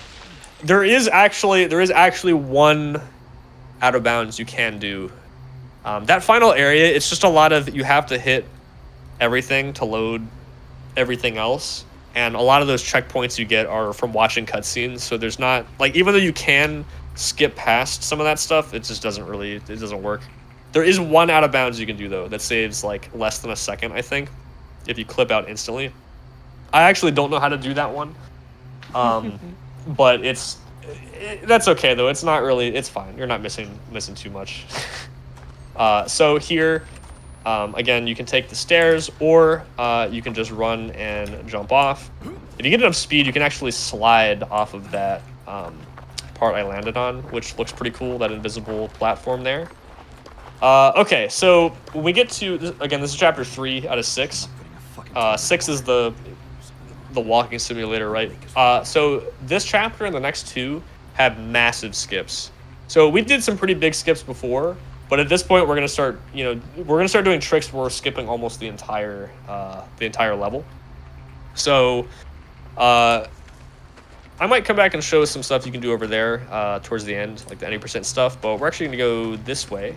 If you played this game before, you would recognize this area. This is where you get on the raft. So I mentioned earlier, I hope we don't have too many raft fans because we're probably not gonna see much of it right now. The raft is not. It's weird because there are some tricks that are known to be possible, but they're not really either feasible or we don't understand how they work. They might be hardware dependent, things like that. There's this boost you can do out into the middle of the lake that's really fast. We've seen before that we're not sure how to recreate. But otherwise, it's pretty much just rafting, which, you optimize your lines if you try not to bonk on things because that's really slow, but there's not a whole lot. There's like one ledge run you can do on the part where you're not on the raft, but we're going to do raft skip here instead. So we're going to make our way over here into the water. And one mechanic here is they try to prevent you from just free swimming out in the middle of the lake. So there's a water monster that'll grab you and kill you, pull you under the water if you're in it for too long. So we do have to get the clip within like a few tries, otherwise we die. We have a checkpoint over there, so it's fine. But basically, I'll explain it first, so we can try to do it full speed. But for whatever reason, when you swim into this particular wall coming up, you kind of boost off the ground a bit, and then if you crouch, you fall back down, but then you clip into the wall a little bit. If you do it right, so we'll see if we do it right. But we go into this wall, we start climbing up a bit. We crouch. And not quite. We'll try it again. That looked better. There we go. Okay, yeah, now we're through. Awesome. All right. So now, as you can see, we are on this platform, not platform, but on this ground, out of bounds. You can actually see the lake doesn't even, the water the texture doesn't extend all the way out here, which looks funny. But we're just gonna walk this way so that some of these walls and things deload, and we can start making our way over here. I do like how this level looks with the fog and everything. This is actually, I do think this is a pretty game at times, at least with the environments and everything. You know, obviously there's a lot of blood and other things that are a little more gross, but I always thought this level looked cool. So we're gonna come over here and kind of navigate around some of these invisible walls. We need to cross the river, but I'm gonna try to get here, so I'm basically back in bounds and then run and jump. Okay, I didn't get the jump, that's fine. I think you can still make it. Again, if you're in the water too long, you'll die. So to be safe, usually we try to jump out to minimize the time that we're in the water. You see the audio starts like getting more intense there as we're about to die, but we're all good. Not even close. We're good. All right, so we're just gonna start running this way. You'll see everything deload here. And basically, we're making our way over to the next like major checkpoint. Fortunately, it's very far into the level, and it lets us skip most of the stuff. Otherwise, nothing too crazy happening here. We're pretty much just running. There is a bit of a deceptive end to this ledge here. We usually try to slide off like that. So running this way. We're almost all the way back in bounds now. Gonna do a slide. Or not. I'll just do that. There we go. All right, so you see I have this prompt here. There's supposed to be a raft. It's invisible because it's not loaded correctly, but fortunately, getting on it, and there it is. It gives you the checkpoint, and then you can progress. I will. We can actually do a little bit of the raft. There is one trick you can do. I'll see if I can get it. The timing on it's kind of tricky. This is the only rafting you would do in the normal checkpoint killing run without the cutscene skip mod. But that's okay. It'll give us some time to explain some other stuff as well. This is pretty much the extent of the most of the rafting. You just try to get through it as quick as you can. There's some fun memes where he will just stop rowing and you got to repress forward. I don't know why. If the game lags, he'll also stop rowing sometimes. Or a really funny one is towards the end, we might actually see it happen, is he'll start rowing backwards if the game lags too much. So that is also pretty fun. But what I'm going to try to do here is if you pull up, so when you're on the raft, right, you can pull up your camera. And I actually don't think I've showed this menu yet. It's blank because we haven't been getting any of the collectibles, but when you have your camera up, sometimes you'll see a little red progress bar circle animation happen. And that's one of the game's collectibles. There's the notes we saw earlier, and then those which are the recordings. So you just have to film whatever it is in the environment, whatever events or location, for a certain amount of time. They made it better than Outlast 1, actually, because in Outlast 1, you had to just film it, but you didn't know what to film exactly. And some of them you have to film a pretty long time, and it doesn't tell you get it until you actually finish getting it. In this game, they made it a lot easier, because you pull it up, it makes a sound effect, you see the red circle. Oh, I'm supposed to record this. Okay. But if you do record things, they show up in here. But the important thing is that the raft slows down like that. So I'm going to try to open the camera there right as a rock hits. That's going to break the raft apart and usually make us lose control. Okay, we got it. Nice. So usually you go in this animation where you fall over and you can actually see, so he then readjusts to sit on the raft because we've got about half of it left, but his leg is just sticking out as if the whole thing is still there. So it just makes it a little bit faster navigating that part, because he falls over and the camera moves. You can't actually see where you're going. You can still navigate there. You just have to know, how to get through it without being able to see. It's a little more difficult, but if you get that timing on that, it's pretty cool. This glitched raft state here. Just gonna reload this checkpoint here. I just love how stable it looks. Yeah, it no gets a issue lot. at all, yeah. Yeah. Yeah, it's very silly. So you have these enemies chasing you here. It's faster to just run over here, and there it is. Okay. So this that's the water monster. It pulls you into this next area. So there's the monster in front of us. So obviously we're gonna run away. So we're in a pool right now. This is another school section. You would think you would just turn around and run behind you, but you can actually grab the ledge on any side of the pool, and going left or right is faster. Usually we would quit out here, but again, with loads removed, some of these are faster or not. That one is not, so I'm not gonna do it there. So to progress for this level, we're actually almost done with chapter 3 now. So we go over there, hit that. Oh, I have to actually open it. That's right. I don't know why. I kind of blanked there. Yeah, you have to open it. Okay. I don't know why. I don't know why I did that. Yeah, so Please Jessica. get the story trigger. Yeah, she runs really fast because she's, they program it so that she just runs. You can't catch up to her completely. So if you go really fast there, she just flies away, which is pretty silly. So this trick's pretty cool. This is called Raining Blood Skip. I guess we haven't really talked about this yet. Fortunately, we've skipped a lot of the cutscenes and things like that have any stuff like this. But I guess general content warning. This next level has a lot of blood in it. It literally has blood coming from like the sprinklers and like rains. There's some parts of it where we have the night vision on, so it just looks green anyway. But I just thought I would throw that out there. This game has a lot of blood and stuff like that. So Thanks for the warning. We appreciate it. No problem. We actually won't see the blood show up here for the skip, but in the next level, then we'll start to see it a little bit more. So I'll just show what happens normally here. If you open this door and try to go through, it just knocks you back like that.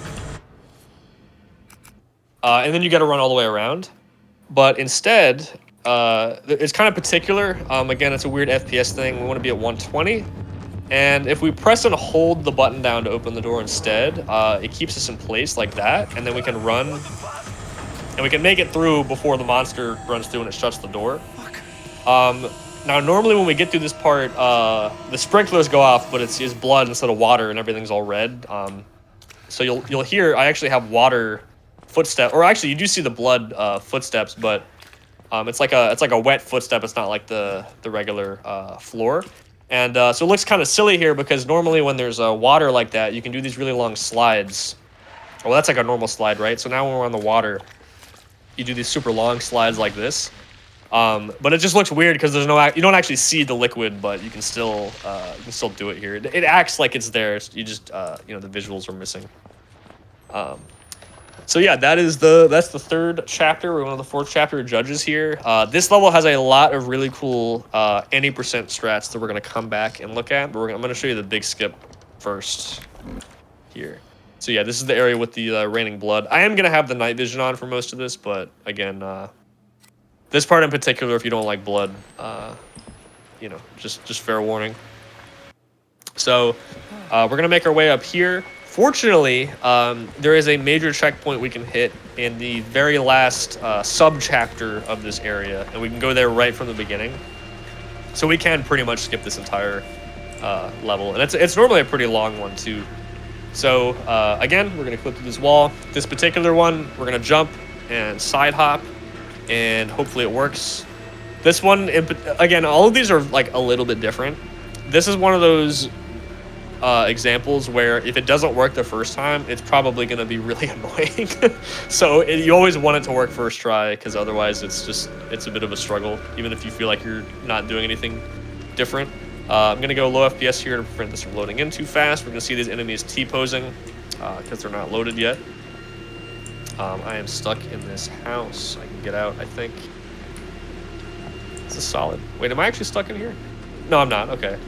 We don't usually look over there, but I just wanted to show that off because it looks funny. There we go. Okay. So we're going to make our way up the mountain here.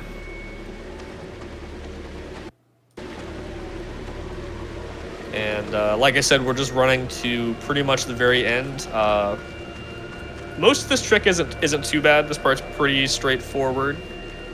We see those lights. We kind of know that's where the building is that we're trying to get into. Clipping back in is the hard part here. So we're gonna climb up this slope here.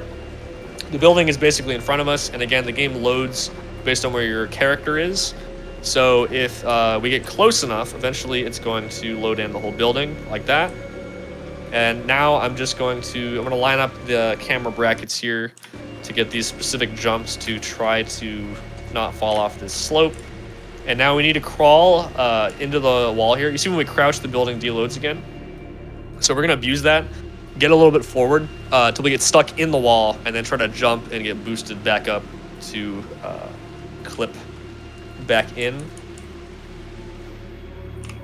That should be good. Nice. Okay, so we're back in.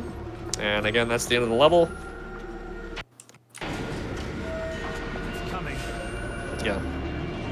I'll keep the night vision up a little bit so we get less of the the blood on the screen.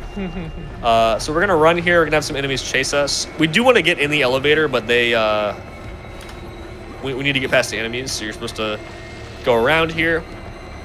I do need to reload this checkpoint up here because due to the skip, some of the enemies actually will not disappear and will kill us, and we want to avoid that if possible here. So yeah, I'm gonna reload down here. Fortunately, there is a checkpoint in this area, so we can do that. All right, so we're coming up here on this skip works in regular any percent as well. In fact, in any percent, this is the biggest skip in the run, elevator skip. So if we buffer our movement, so if I hold forward and left out of this cutscene, I'll immediately move in that direction. And if you do that, you will actually clip through the elevator like this. If you're just in that spot holding that direction, you'll clip out. And we get over near where these rocks are, so we fall in the right spot. So we're gonna fall all the way down this elevator shaft, hit this cutscene, which pushes us forward, and then that'll hit this checkpoint here. So if you play this game casually, that elevator ride is really long. So that saves about a minute or more, I think. And that's that chapter done. So now we're in the mines and the cave, and we're just gonna head this way. So that's a good example of, and we're gonna see a lot more of those later too, about how, you know, when you say yes, you have to hit every single checkpoint in the game in order, or you die. You can't skip any of them. You would think that means you can't really skip anything, but anytime there's a space in between two checkpoints, and sometimes they are spaced out pretty far, that means you actually can take some kind of shortcut. There's lots of tricks in this game where you clip through a wall and it maybe saves like 2 seconds, but you know, it's just a little shortcut. There's all kinds of those things all over the place. So, you know, even with the mod here, obviously we're doing much bigger skips, but, you know, I don't want people to think like you have to mod the game for the speedrun to be interesting. There's tons of strats. Even the world record is, for any percent, is very, very good in this game. And there's still some individual level strats or some things I think that it might not do. You know, we have a community segmented run that's a few minutes faster. But you know, the game's fairly long. It's pretty difficult. So, oh, I should explain what I did there. I didn't kind of rush past that. So, when you can actually grab the ladder further down. You don't have to climb down it normally. So I'll actually do it again here.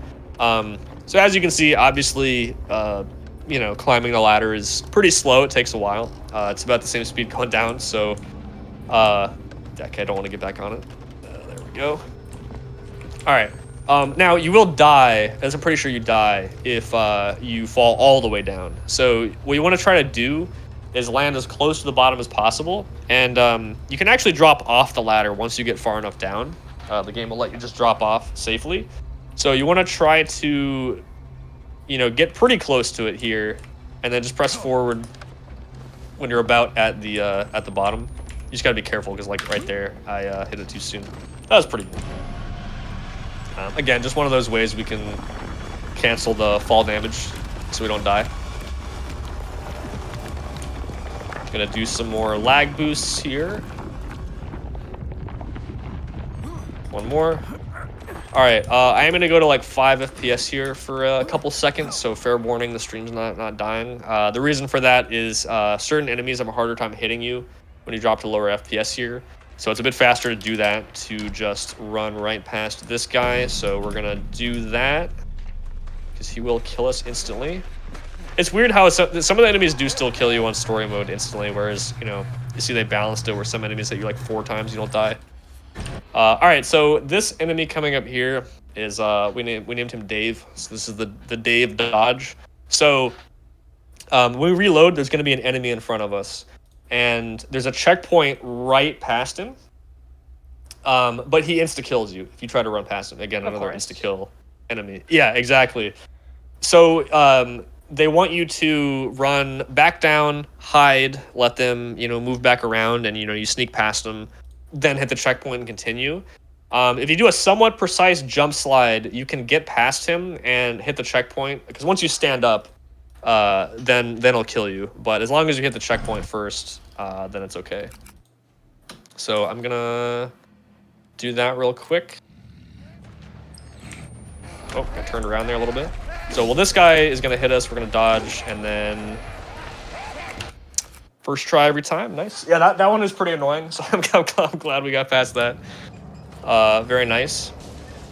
Here, we're going to skip a puzzle by doing another beast hop. So, again, that's where you do a side hop or a back hop and interact with a pushable object, and you'll see it gets us... oh, wait, this is a little further forward. Like that. And so I'm grabbing the front of it here, but I'm actually clipped in it. But then we can crawl to hopefully get out. Hold on, let's do that full speed. Usually when we load in, we just run here. You can stop it like that, and then there we go. Okay, that's a little better, I think.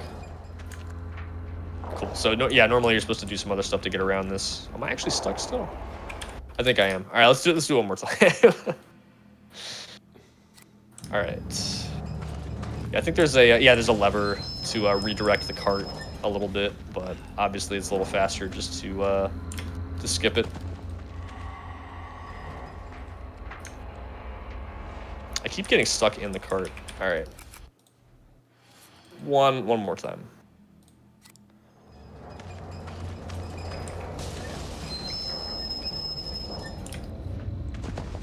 There we go. Okay, yeah, I was just looking to left, I think, so I was gonna be stuck in the cart. This should be... There we go. Okay. All right, so here is the last big trick for no checkpoint killing before the final level. Cave skip, because, you skip the cave. So we're gonna slide here. Now, I'll back up a little bit so you can see what happens normally. Because we want to get on the other side of that... Oh, I thought this was a door, actually, that was locked. No, it's actually just a wall. Okay, well, we need to get on the other side of that wall. So when you walk here, the game just forces you into a crawl, or if you hold forward, you just go that way. But that wall right there that I'm pointing at is just not solid. So, oh yeah, see, that's what normally happens. If we slide from a bit further away, then we can actually just crawl normally, and then we can just crawl right through. So you actually do not have to clip through anything or do anything special. It's just not solid. You can crawl right out of bounds. So then you can walk on top of the tunnel here. This jump is a little annoying. Let's just go for it. We got it. Okay. It bounces you off a lot of the time. It's a little precise. But that gets you on top here. Now we're going to run this way. And now we've skipped at least 1 or 2 checkpoints, so things are not going to load in correctly. To clip back inbounds, I'm going to crawl and then kind of wiggle back and forth. Just grab a little bit of water here. All right, so that actually sets up the first part. I think that's still faster than going through normally, but the important thing is that we skipped a checkpoint.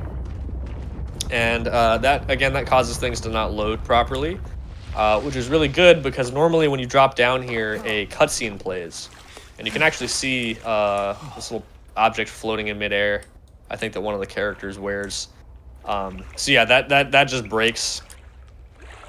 And that lets us skip that cutscene. And then normally you're supposed to go over that way.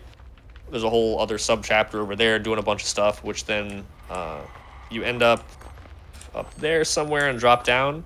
But you can actually just skip all of that completely as well by doing a little bit of platforming. If you didn't know, these games are 3D platformers as well, or at least that's kind of how we're playing them. Oh yeah, we want higher FPS for this. And it'll let me up there. Again, you gotta wait sometimes too, because your jumps kind of have their own stamina system where if you jump too many times, the jumps sort of stop working. But we just do some specific angles and things here to climb some of this stuff. Get over this, because there's an invisible wall here. That I don't think I said that. That's why we're doing this. Am I stuck? We made it. Okay, there we go. And then we would go and skip that cutscene as well. So that sort of brings us to the end of the no checkpoint killing run. Well, no, that's actually not true. There is one more skip we can go for. We can talk about some banned, some forbidden techniques here. Forbidden some banned tricks. techniques. Well, okay, so this level is actually okay, so there's a skip in this level. There's a funny story actually. So, well, okay, let me just show you what this level looks like first, because as soon as you see this, you'll realize why you might not think there's a skip in this level. So, it's another flashback to when Blake was in school. I'm beating you. And most of the level is either cutscene like this, where you can't do anything, or you just hold W and you walk. Not even you know, oh, you move around and hold W. Literally, you cannot control the direction you move. You're on rails and you hold W and move, and if you let go of W, you don't move. So it became kind of a community joke to grind individual level runs of this level. And see who could, you know, hold... Because there's one section at the end where you do actually have control, and you have to run down a hallway, then turn around and run back. So it was basically just a grind to see who could, you know, do that running section faster while also watching all this cutscene beforehand. So yeah, if I stop, I don't do anything, we don't move. And if I hold W, we just continue along the... Like I said, it's like we're on rails, basically. We can't... we can look around, but we can't, you know, can't run around or anything. Now, so no guarantee I'm going to get this, but I'll attempt it.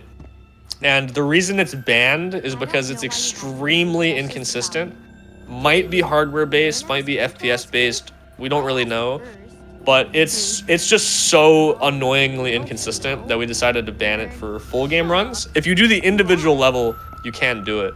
And it got found because since people actually started playing this level, you know, as kind of a joke to see who could beat each other by a few frames, you know, running or whatever. People started glitch hunting it too, and then, you know, just basically by messing around, the skip got found, and then it was a race to see who could actually get the skip. So the way it works is once we get to the next checkpoint here, if you're spinning your camera around really fast, it might even be if you're holding a certain direction, or if you flick it at the right time. We don't really know. But the method most people do is they just spin the camera in circles as fast as possible.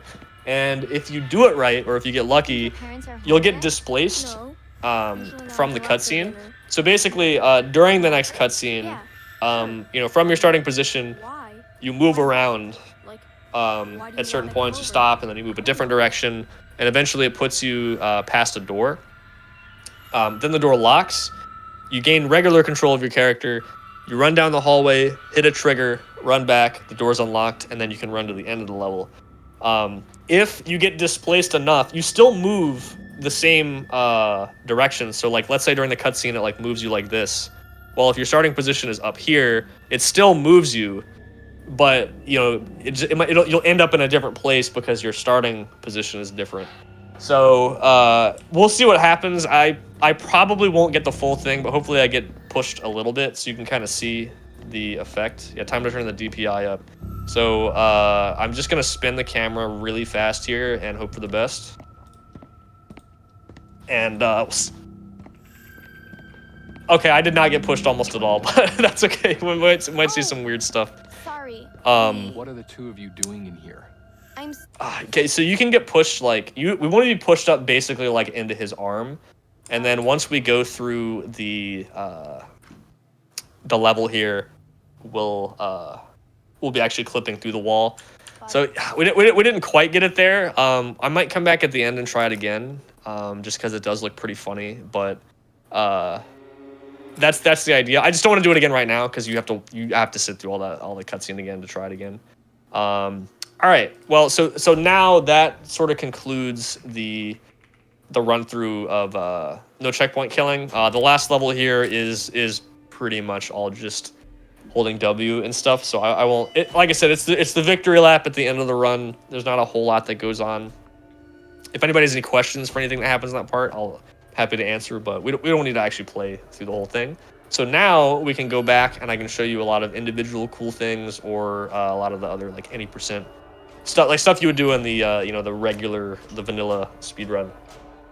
Wonderful. This has been fantastic. Like I didn't expect to. I know every single time I see somebody go through and run through, really like gets down into the weeds of how everything works. Like I'm just impressed how all of it stays in your brains. Like I know.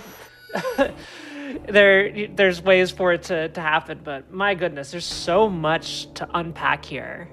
So yeah, thanks. Thank you for sharing. How about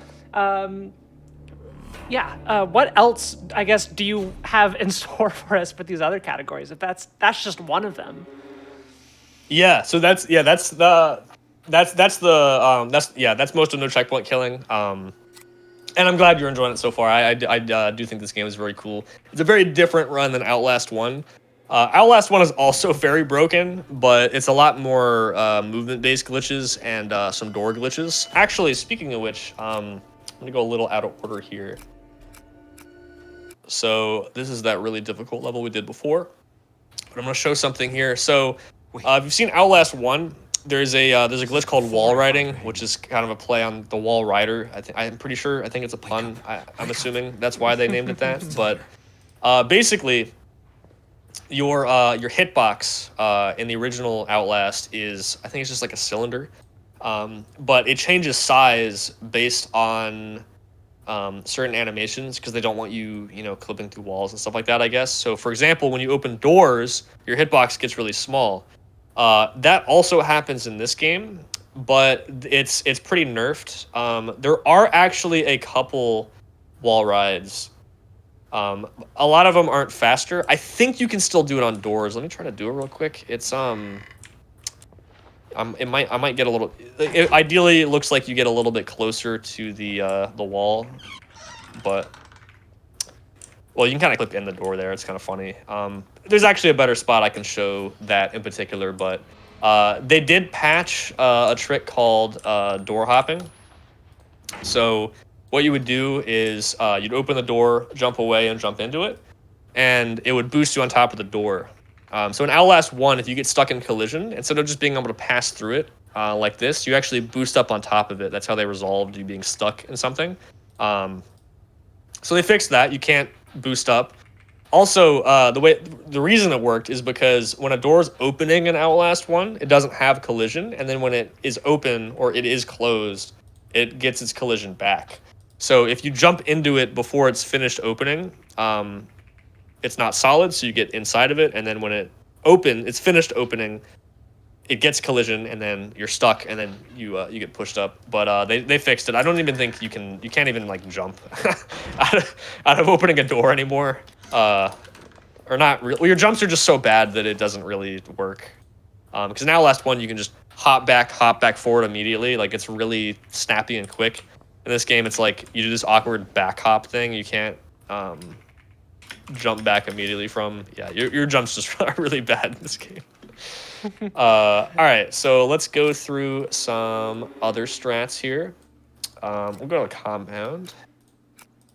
So this is one of the first big skips we did in the run to skip this whole area. So again, a lot of these are any percent strats we're doing now. We'll show us off some other random things here and there. What's usually the time for any percent? So with loads removed, the record is 129.59. Not bad. A lot of people have runs around the hour and a half mark. It's usually around there.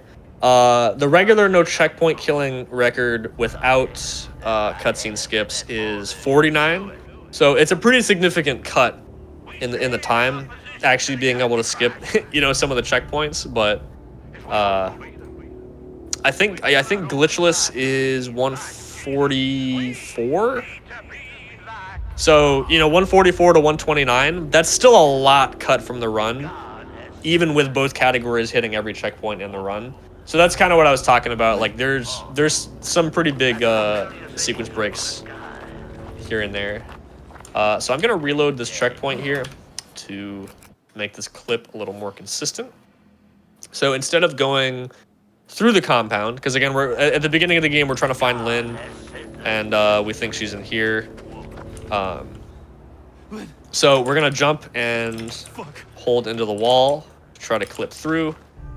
Any of these ones you see where you jump and just hold into the wall, they're usually a little bit more inconsistent than the other ones. You do need to get back inbounds though, and we want to get into here. So if we stand in certain spots here, the level deloads, and we move away, it loads back in. So we try to set it up so that the level's unloaded and we get close enough to the wall and then just jump, basically just spam jump to clip back in. It's a bit particular because if you don't do it right, you get stuck on the wall, but not enough to jump back in, or you don't get stuck. So that's how you do that. That skips the whole basement area. And here we're gonna kind of skip reuniting with Lynn here. Well, so she falls down there, and you're supposed to jump down to get a checkpoint, or a cutscene. I mean, where you talk to her for a little bit. So if you then clip through this wall, which you have to get it within.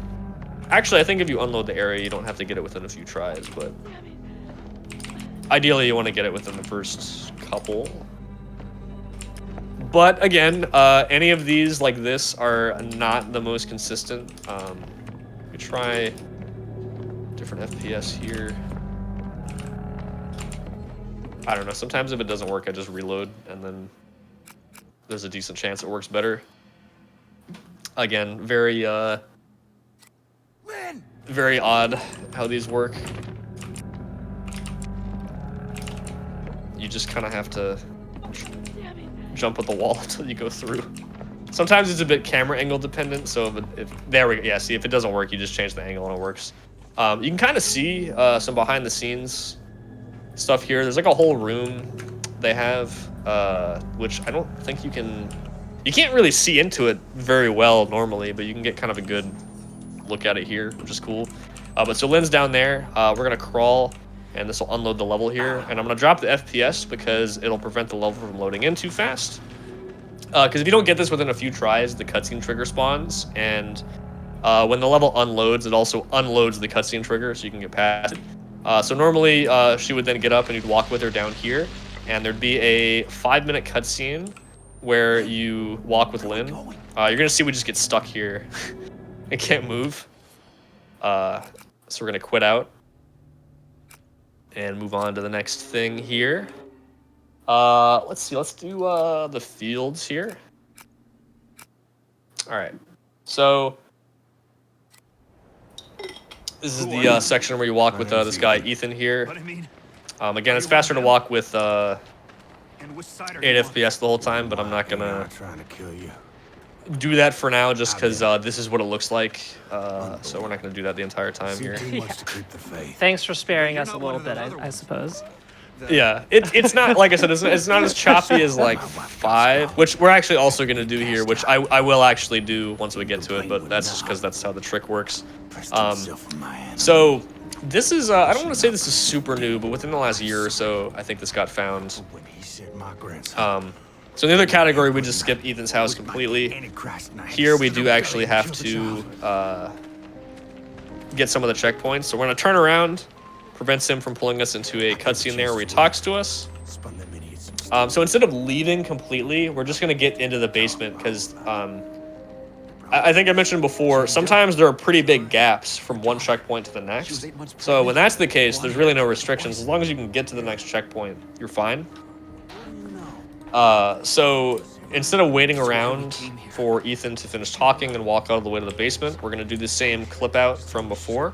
And I guess, fair warning again, we're going to go to like 5 FPS for a few seconds here, or maybe a little more. And that's just because you see the buildings loaded there. We want to unload the level over here, drop the FPS to, again, prevent it from loading back in quickly. And the basement's going to be down here. I actually still barely made it, even at 5 FPS. So that gets us into the basement, and you can just interact with that. I'm going to use the cutscene skip mod to skip this cutscene though.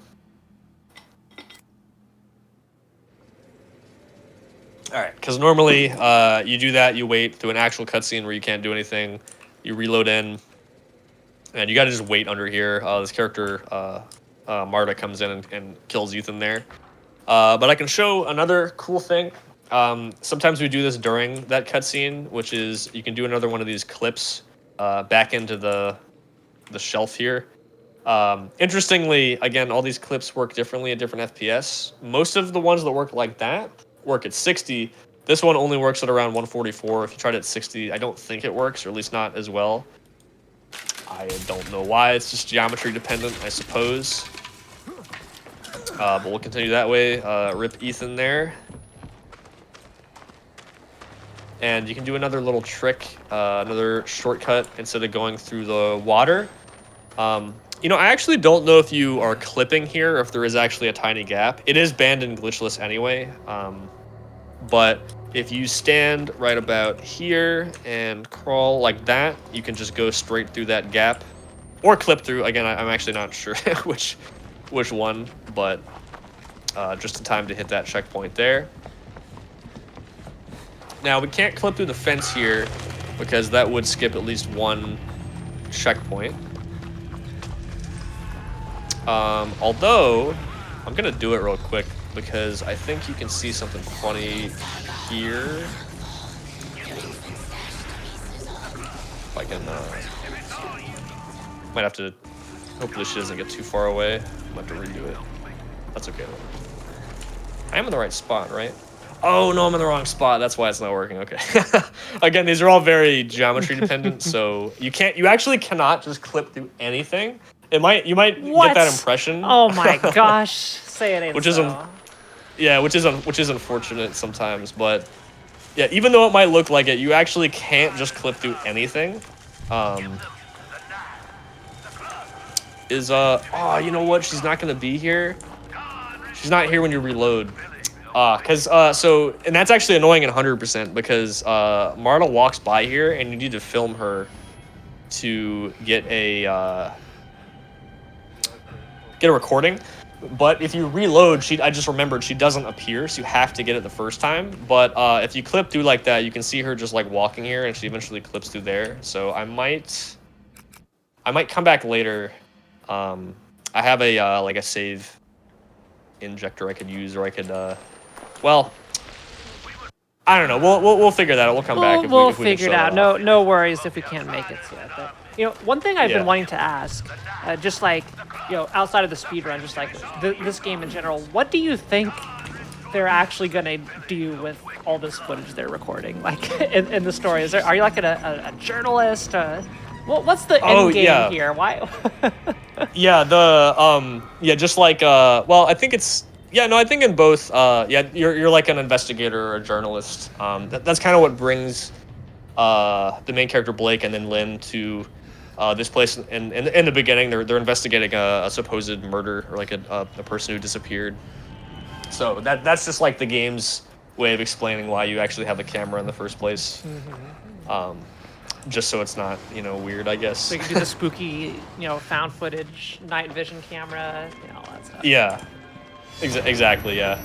I do So, like. Oh, go ahead. Oh, no, you go ahead. I was just gonna say I like, when you do stuff like this for a game that's otherwise really scary, it kind of takes a lot of the tension out of it, which is good for me because I get so spooked by these, like even the tamest of scary games. Like I have to close my eyes at certain points. So it's always a fresh experience looking at it this way from a different lens. Yeah, exactly. So nothing too crazy happening there. It's just you just push the thing to get up here before the guy kills you. This is where we can actually do a wall ride. So again, like Outlast, it's kind of nerfed a little bit from Outlast 1, but basically certain actions like opening doors, or in this case entering a shimmy, makes your hitbox a lot smaller than normal. So in this case, we're going to get our hitbox to shrink by entering the shimmy.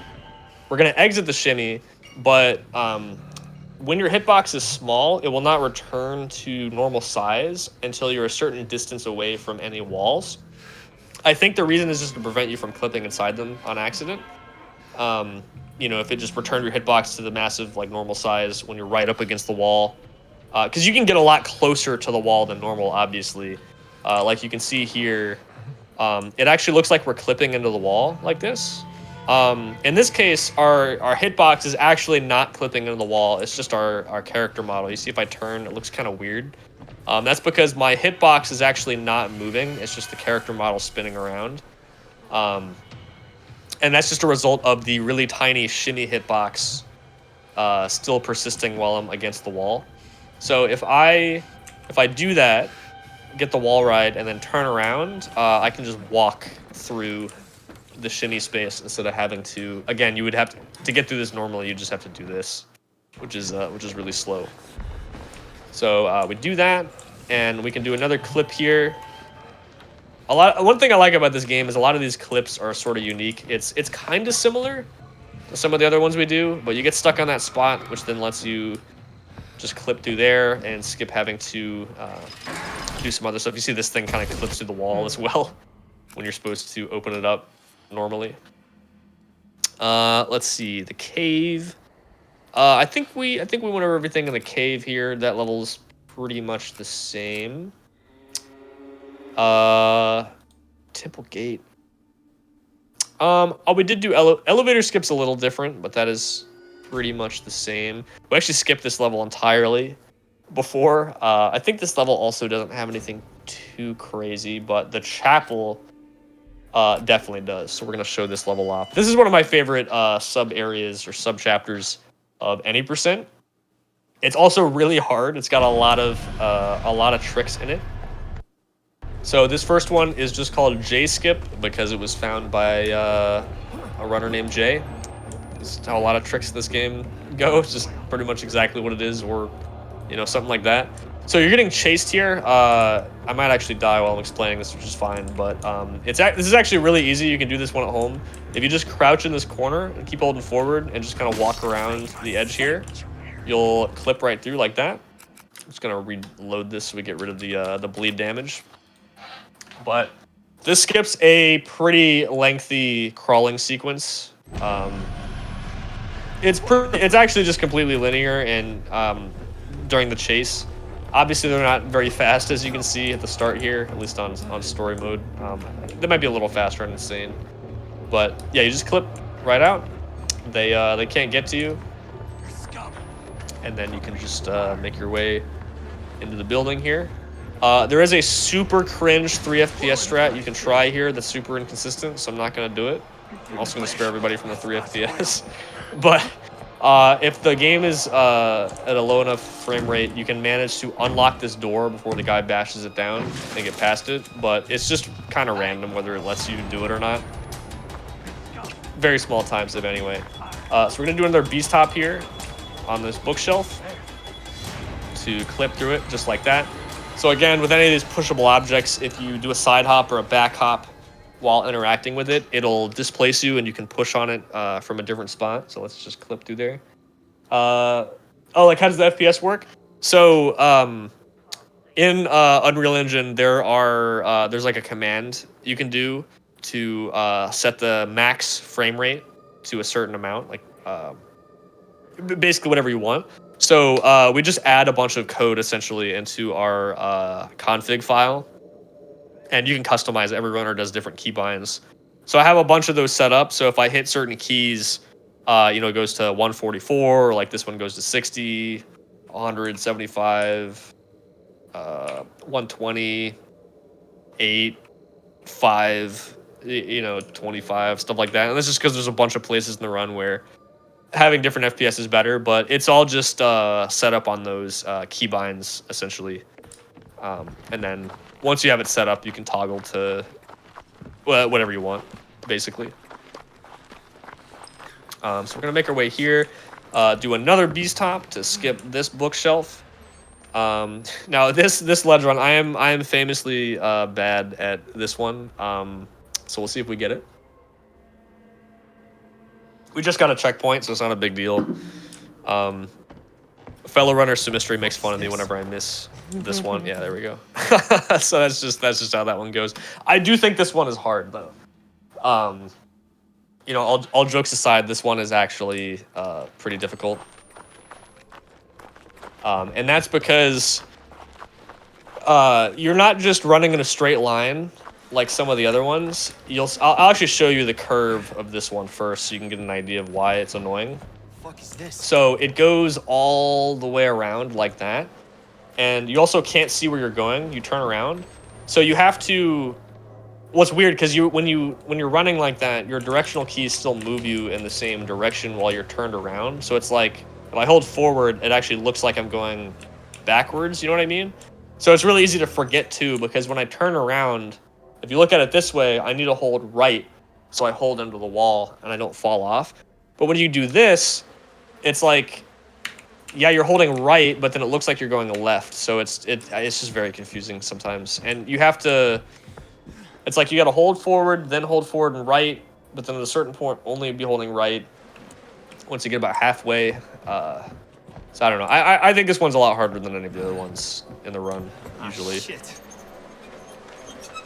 Oh, he's okay. He got kind of stuck there. I think that might have been my angle. All right, we got it for sure this time though. It's a little easier once you go in full speed. A lot of these things you get kind of used to doing it all in one motion. I think a lot of things are like that. Sometimes it is harder to do things while you're explaining them, so we definitely don't miss it this time. Oh, okay, we actually did get it. Okay, I was saying it like that almost as a joke in case we didn't get it, but we did. So we're going. Well, it's always good to be prepared. Then you could just say, "Oh, yep, see, I told you so," but then also act surprised when it does work. Yay! Calculated, planned all along. No worries. Exactly. So this next trick is called "He's in the House" skip, which is because of this. He's in the house. Because the guy says he's in the house. So, another chase sequence here. Instead of actually doing the chase sequence, we're gonna kind of precisely. Okay, that's not it. But kind of like Outlast 1, there's a lot of specific animations you can get, or different animations you can get while climbing things. So in this case, we want to get kind of the unintuitive thing. So instead of vaulting over it like we did before, or like that, we want to get an animation where he climbs on top of it. Because then if he climbs on top of it, we can jump out of bounds here. What is this, a fighting game? We're not doing quarter circles or anything, but yeah, you do have to change the directions a little bit. Let me do more. There it is. Okay, so now he climbs up here. We can jump on the fence. This is all out of bounds. We do some specific jumps here to. Never mind. Try to avoid the hard land. So here we're gonna go to 8 FPS to delay the load of the level. So you can see everything kind of popping in here. So then the house loads in, the enemies can't get to us, which is good. I'll pause here because the game gets kind of loud. So something kind of infamous about this skip when you'll notice when you watch this run, or if you try it yourself, is every time you unload the level and it loads back in, the music restarts, or rather it starts over again, but it doesn't stop the original version or like instance of the track playing. So you get like 2 or 3 versions of the music playing at once. But basically, we're gonna go over here again, unload the level, and then you're supposed to crawl in through a window.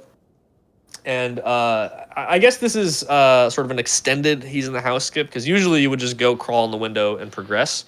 But you can, if you, again, lower the FPS, you can crawl in and get the checkpoint and crawl out before it loads in fully. And we can hit another checkpoint here. So I'm going to run in. I'm going to see if I can get it. Crawl in, get the checkpoint, crawl out. Because then you go through the building and you jump down and hit another checkpoint, but the checkpoint extends out a little bit on this wall, which normally you wouldn't be able to hit because when you go through the window, it puts you in this animation where it actually forces you to go into the basement, so you can't crawl back out. So that kind of makes sense why they didn't, make sure it wasn't poking out every little corner there, because you usually can't even do anything about that. So then here, instead of using this cart to climb over, Get over there. which actually I think can you get? Might be able to get Marta to spawn here. Stand on. She walks by normally. Yeah, there she is. Let's see if we can clip through. Yeah, there she is. Might be able to get a glance for walking away. Okay, so this actually kind of works out. This is kind of like the glitch I was talking about earlier, where she disappears. So that's kind of what happens in the other spot. If you get up to her sooner, she just kind of walks out of frame. Because you're not supposed to be able to get over the fence fast enough to catch up to her. And if you saw the run from earlier, this will look familiar. So this might start to give you an idea of how much stuff we skip in the no checkpoint killing run. We go all the way from the elevator area to here. And then pushing that gives you that checkpoint, and then you can clip through that wall, which we did earlier. So let's see here. We did do mill skip. Let's do some stuff here. I think there is a trick I can show here. Do you have anything in like your wheelhouse that is like a cool thing, but like literally has no actual speedrun applicability, but it's just kind of silly? I love those kinds of tricks so much. Yeah, I think some of it is like the kind of like the thing I just showed, where like she kind of gets like stuck there. I was trying to think of some stuff. I might still be able to come up with some stuff as we go here. Some things that just kind of look weird. I mean, there's tons of places you can just clip out of bounds and you get stuck and can't progress. Because Yeah, I mean, like I said, you can't clip out anywhere, but you can clip out in a lot of places. So you can see some kind of weird stuff there. I do really appreciate you living up to the name of the show, since I feel we're going out of bounds seemingly every minute. Way more time out of bounds than in bounds. It's wonderful. Yeah, and that's one thing I like about this run too is Oh, Christ.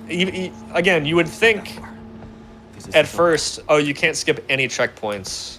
Okay, well then, so it's just glitchless then. Well, no, actually, there's, again, anytime there's any distance between 2 checkpoints, as long as you hit both, it's fine. Anything in between the checkpoints is fair game.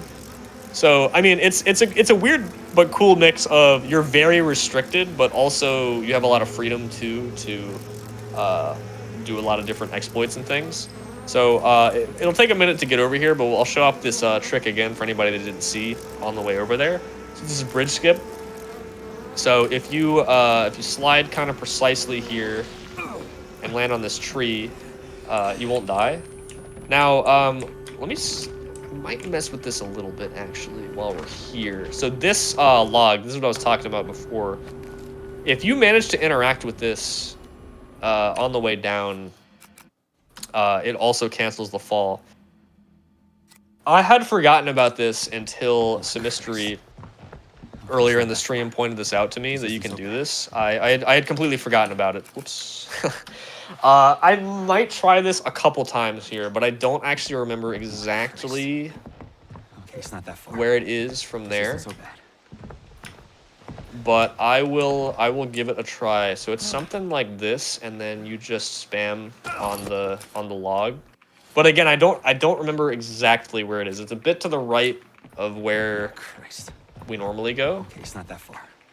This But it isn't does so look bad. cool if we can get it. But I won't sweat it too much. We'll just try it, you know, a couple more times. It's like around there. Yeah, if I had remembered that, I definitely would have practiced this as well, so I could for sure get it. But we'll just try it a It's couple okay. times. It's fine. You get the idea. We get the idea. Yeah. Oh, let's go! We got it. Okay, nice. First try? Okay, Let's go. so I don't know if it looked like too much. It was kind of dark there, but I did actually get it where we crawled in. So again, if you land anywhere down here, you will die. It's not even really a kill plane around here. It's just such a large height that it kills you instantly. Right. So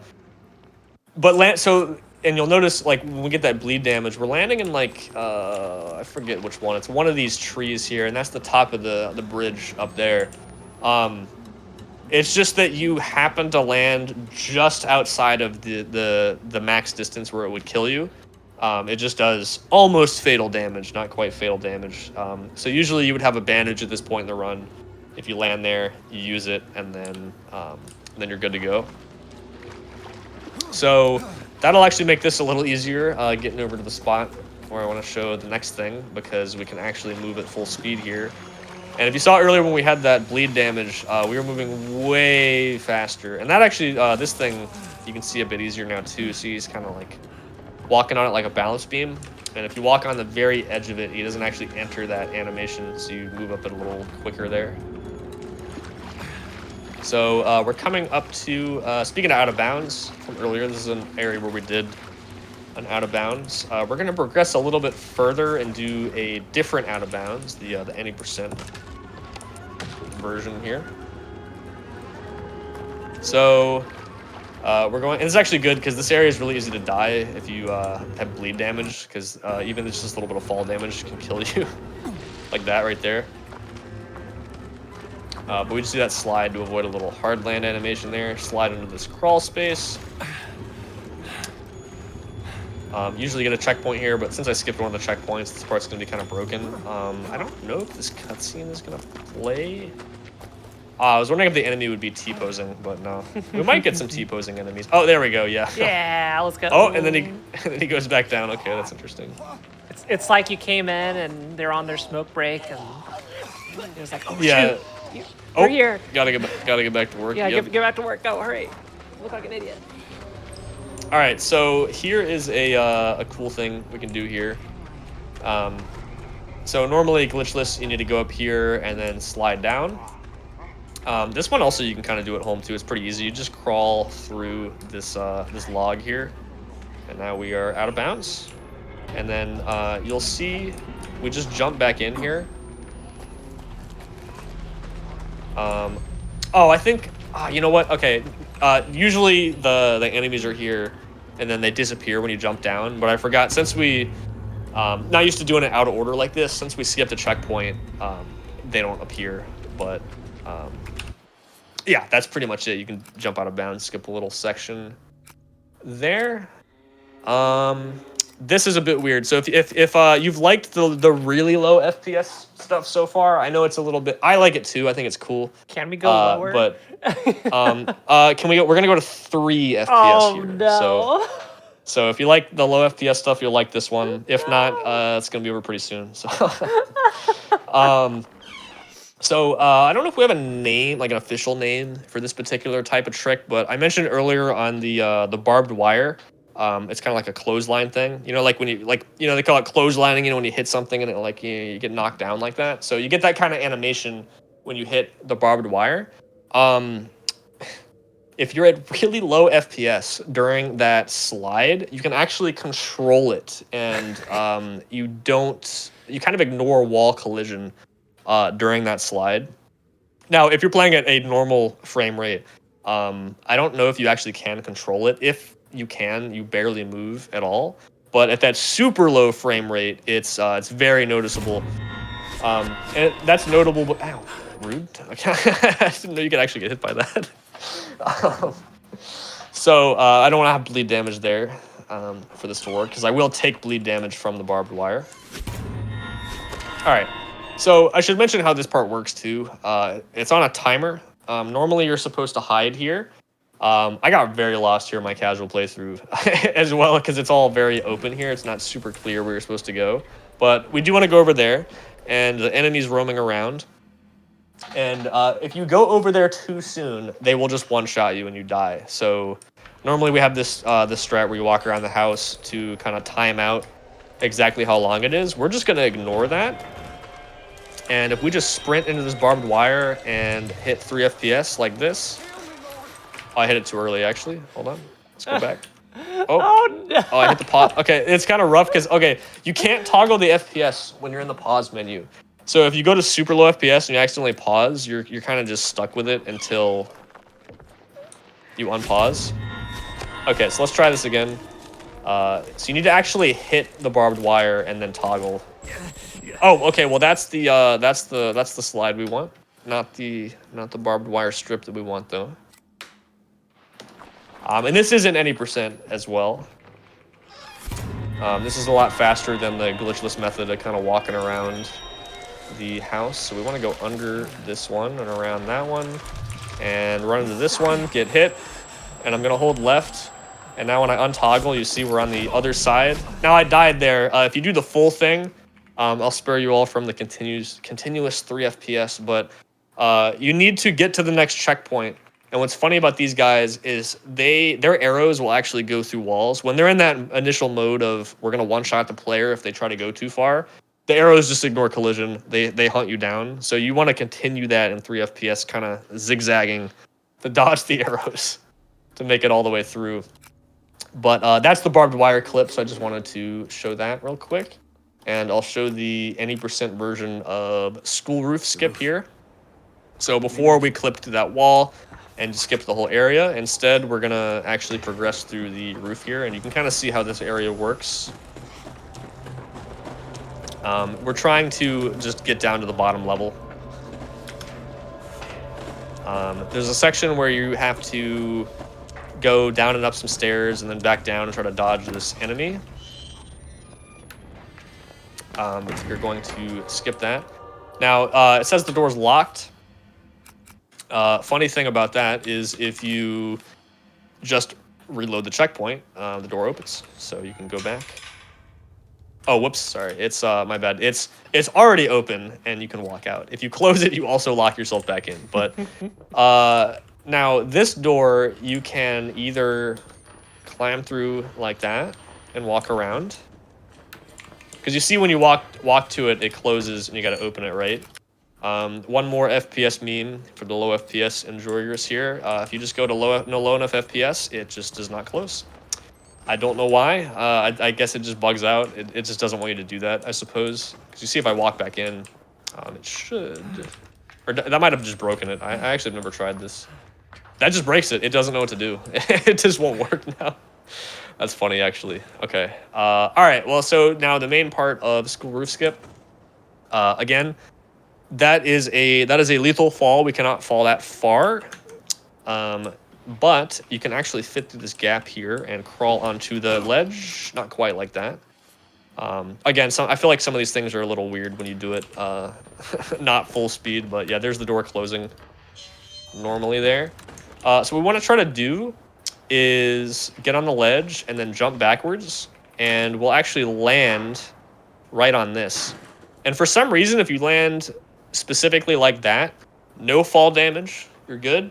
You land anywhere else, death. There's like no in between. There's some weird things like that. That's why your question earlier about the fall damage, I wasn't sure how to answer, because generally, yes, the farther you fall, the more damage you take, up until fatal damage, where a fall high enough will just kill you. But there's some weird exceptions where it seems like, you get no damage up here, death here. There's like no in between. It's very, very strange. But yeah, that's school roof skip there.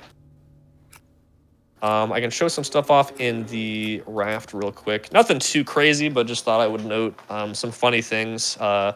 This is something that some people may have found in their casual playthrough, actually. Some of these things where it looks like, hey, can I crawl under that? And then you kind of just can. Not like a major skip or anything, but just kind of interesting that you can do it, you know? I don't know. I don't know. Some of you are probably like that too. I'm one of those players where even when I'm playing a game casually, sometimes it's kind of fun just to poke around and see what you can do. So, you know, why go through the door when you can just fit under the wait, where is it? I haven't done this strat in a bit. Isn't that like right here? I'm not seeing it. Oh, it's literally right here, isn't it? Yeah, okay, it threw me off. So I haven't, okay, so yeah, just a disclaimer, I haven't ran any percent of it, so I'm a little rusty on some of those strats. Yeah, that gap right there, it's pretty easy to miss. You actually can fit through this if you crawl through it. Well, now it's trolling me. I just had it. It's kind of like the I think it's kind of like the one we did earlier. We skipped through Ethan. You kind of have to go through it a certain way. Wait, unless I'm gaslighting myself and it's actually right here. I've never actually had a problem with this until now, so we'll call that a we haven't encountered this one before. Sim's gonna laugh at me later. Oh wait, no, it's this one, isn't it? It was that one. I was actually trolling myself twice. Okay, I don't know if you can get back, but it is actually that one. Never expected. Yeah. Now that I look at it, I realize that it's actually a little bit harder to see than I thought. I remembered it being a little bit bigger than that, but there you go. You can crawl under that, which is kind of funny. Yeah. And now we have 2 more chapters to kind of go through before we start to kind of wrap it up here. So this level Judges, this is the one with the blood rain where we skipped, and just to show you, we skipped from the beginning to the end. Each one of these is a sub-chapter. And you skip from this one all the way to this one. So it's a really, really big skip. There's a lot of stuff here. Most of these have some kind of skip. Some of them are just lag strats if you run past the enemies. Some of them have some actual cool tricks. So I'll show those off. So this is the computer lab. We got a chair jump scare there, which is I always thought was pretty funny. This is the level. I talked about this, I think, more towards the beginning of the show, but this level is the reason why in any percent you play in Chinese, which is because this text here goes by way faster. Oh. Or the speed this goes by depends on the language. It's scary how accurate this representation of an old desktop is. Yeah, So I good, think yeah. this is some of these windows are familiar. I think I had when I was a kid, we had I think it was Windows XP or Vista. I think I can't remember. Some of the little UI buttons look kind of familiar to me. All right, out of But- curiosity, chat, give me a 1, type 1 in chat if you grew up on a computer that looked like this. Does that might have bring been back any memories for you? Yeah, this might have been slightly before. Well, actually, no. A lot of these icons do look kind of familiar, like especially like the minimize, those kind of things. Yeah, 95, 98. Well, now maybe I'm gaslighting myself again. I don't remember if I used 98. Well, anyway, I think that's around when it's supposed to be. But yeah, both of those computers. That is the biggest language difference in terms of speed. Again, French is about 5 seconds slower in glitchless because there's one part with dialogue where it's slower, but otherwise the languages are identical except for the text speed on the computers. Chinese and Japanese are the fastest, with Chinese being 1/10 of a second faster than Japanese. So Do you Yeah. recall what these conversations say on these computers? no, I actually have no idea. That is a great question. It's Blake talking to his childhood friend Jessica. It's supposed to be them in like 4th grade, you know, DMing each other on the computers, just messing around or something. I don't remember. There's this plot line about Blake being in some play or something. They might be talking about that. They talk about it at some other point in the story, but That is actually a great question. I have no idea. There you But, go. You can study for the GDQ commentary. That just exactly. will not yeah. probably appear in. Yeah. Or does it? Oh yeah. No. Well, actually, yeah. We do skip this level completely. But maybe we'll probably bring it up at some point. If the language stuff comes up. But in that category, the language actually doesn't matter at all. It's all the same speed. But yeah, so this level's called Computer Lab, as you can see. We're gonna do Computer Lab skip here. Another very finicky wall clip, kind of similar to some of the other ones we do. Let me go ahead and just reload actually to. Yeah, while we're getting over reset my there, offset. this is a question. Like we discussed this before the show, but where did you get your shark hat? And which came first, the hat or the streamer? Yeah. So for anybody that doesn't know the shark hat lore, the hat did come first, and then the username. Yeah. It was if anybody remembers the Jaws ride at Universal, it's not there anymore. It was there when I was there in middle school. The one time I went, but they were selling them at the Jaws ride. It's not actually like it wasn't actually Universal. It's like a different company that made the hats. They make a lot of other silly hats, I think. But I just remember they saw them. Me and my brother thought they were funny, so we bought some, and then the rest is history. And here we are, Shark Hat 87, the one and only. And here wearing we are. it Yeah. here. I just like, so I did not expect you to actually just be wearing the shark hat like all the time. So it's just really funny. Yeah, I greatly didn't- appreciate it. I did a little more shark hat lore. I didn't used to. I used to like have it in the background on the stream at least. And then I did like a channel point thing where I would wear it. But then eventually I was like, I don't know. I feel like it makes more sense to wear it. If you ever see me in person, I will be in person at SGDQ. I don't actually wear it all the time around. I wear it whenever I'm doing a run or whatever. At this point, I wear it so much on stream. It's like I feel like it'd be weird if I showed up and didn't wear it. But don't be surprised if you see me there. If you're in person, I will not be wearing it all the time. I am there, Yeah, I was about to say I kind of wanted to make a live deal to get you to take it off, but now I don't want you to take it off. Leave it a mystery of what is under the hat. Is it like an extra long head? Is it? Is there something else scary up there? I don't know. People like to make bald jokes as well. I'm not actually bald, but I mean, I guess we'll let you all find out. All right. Well, while you're going into this one, I'll just leave chat with a question. Chat, what do you think is under the shark hat? Anyway. Yeah. All right. Yeah. So continuing with Computer Lab skip, as you can see, we're looking out of bounds here. You can it's kind of cool. You can see the rest of the level. Just a bit of a shortcut. Instead of running all the way around, you can just jump back in bounds here, and then the fun monster comes in here and tries to kill us. So yeah, that's Computer Lab. Let's see, the Ascent or Ascension, whatever this level's called. There's a lag strat to run past an enemy. It's whatever. The library. Okay, there's some cool stuff in the library. First up, another forbidden technique. Ledge boosting, lag boosting on ledges, whatever you want to call it. So, you see a lot of lag strats, and you can make the argument that we do abuse it a little bit, which is fair. But because originally it was just to make things consistent for everybody, or just to allow us to do a lot of these tricks, because anything, we have the 60 FPS category, but anything that doesn't work exclusively at 60 FPS, you just can't do. So now, but we do have some restrictions, because there are some things where here and on ladders you can get lag boosts, kind of like if you crawl, but it's really, really significant. So let me just show you, right? So this is the normal speed on here, right?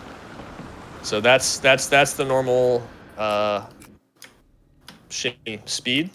Now, if you drop to very low FPS and then go to very high FPS, so in this case, I'm going to alternate between 3 and 144. This is about how fast you can get across this ledge. Yeah, you see how ridiculous? You see how ridiculous that is? Yeah. So that tech is actually banned in runs, but you can do it. It's very very fast. I mean, I feel like I don't know how much it saves exactly, but I think it might even be like 15 plus seconds just in that spot. It doesn't really come up that much because you actually don't shimmy like that very much. I think ladders also do it. There's also not that many ladders. Anyway, so now for some tricks that you can actually do and submit in your Outlast 2 speedruns. So this door, when you look away, if you look away from it twice, it opens.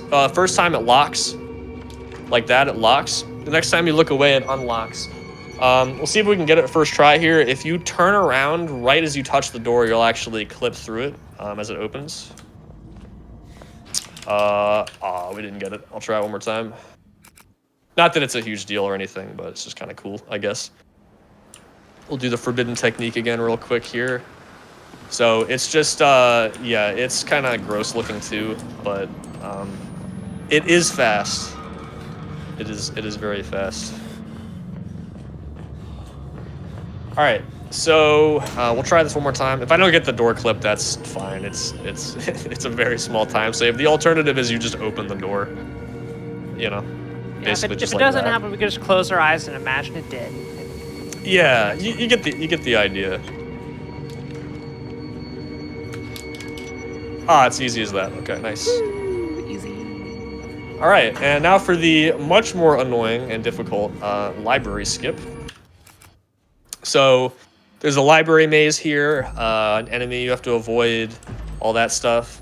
I actually don't usually go for this trick in full game runs. The record has it. Some people do it.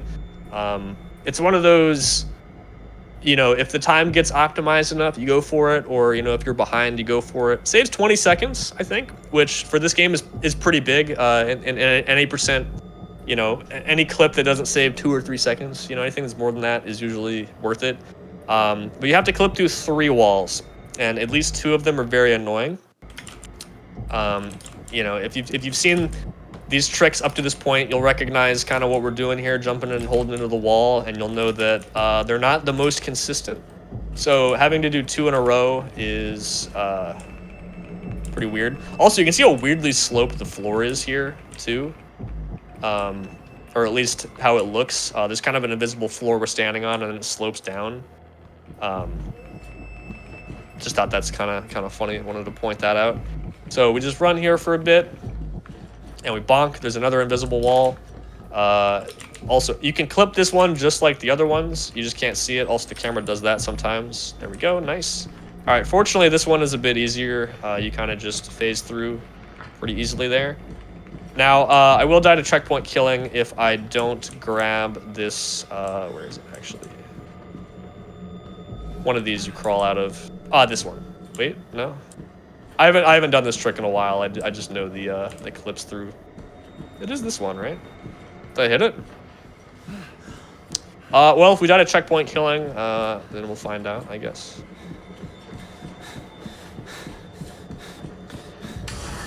We did not. Nice. Okay, I guess I hit it. I just didn't see the text pop up. But all right, that's library skip. It's like I said, cool level.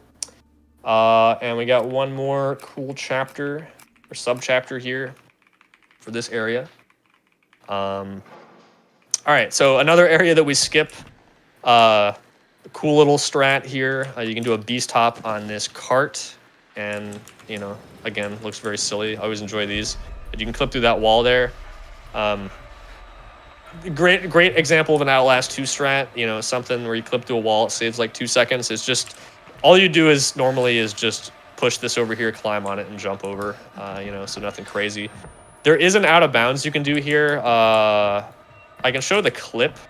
It's just like that, and then you can climb up all this stuff, but then you see it unloads.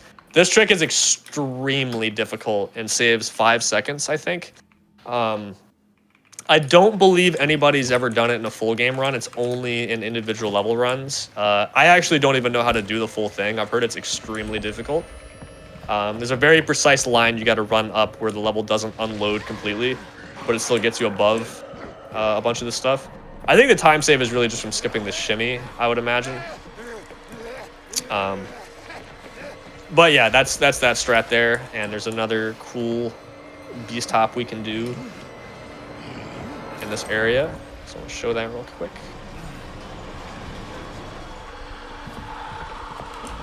right, so this one, we look over here, jump backwards into this. So it's always interesting learning these. There's setups for all of them, but the more you mess around with these, you kind of figure out, you know, which direction you jump or where you're angled, where it actually puts you. Because you can get clipped into this thing, holding it, clipped over to the side. But we want to get clipped into the... Oops, I deloaded the level. Am I stuck here, actually? Oh, yeah, okay. I don't think I've seen that before. That's interesting. I wasn't sure if I could still move around there once it deloaded. I think once the cart's gone, you can't really do that, but nice checkpoint we got here. Do lag strats work on shimmies? You know, that's actually a good question. I don't know. Let me try. Yeah. It actually looks like it does. Wait, did that enemy spawn? Oh, that's an enemy, yeah. Yeah, it actually kind of does. I kind of forgot about that. I wasn't sure. That is also banned, I suppose. I'm pretty sure. Well, you know, it's funny you mentioned that because I forgot about that. I do know that some of those things, like on ladders, and I did know in Outlast 1, or at least now you reminded me, that works in Outlast 1 as well in shimmies, but lag strats are banned completely in Outlast 1.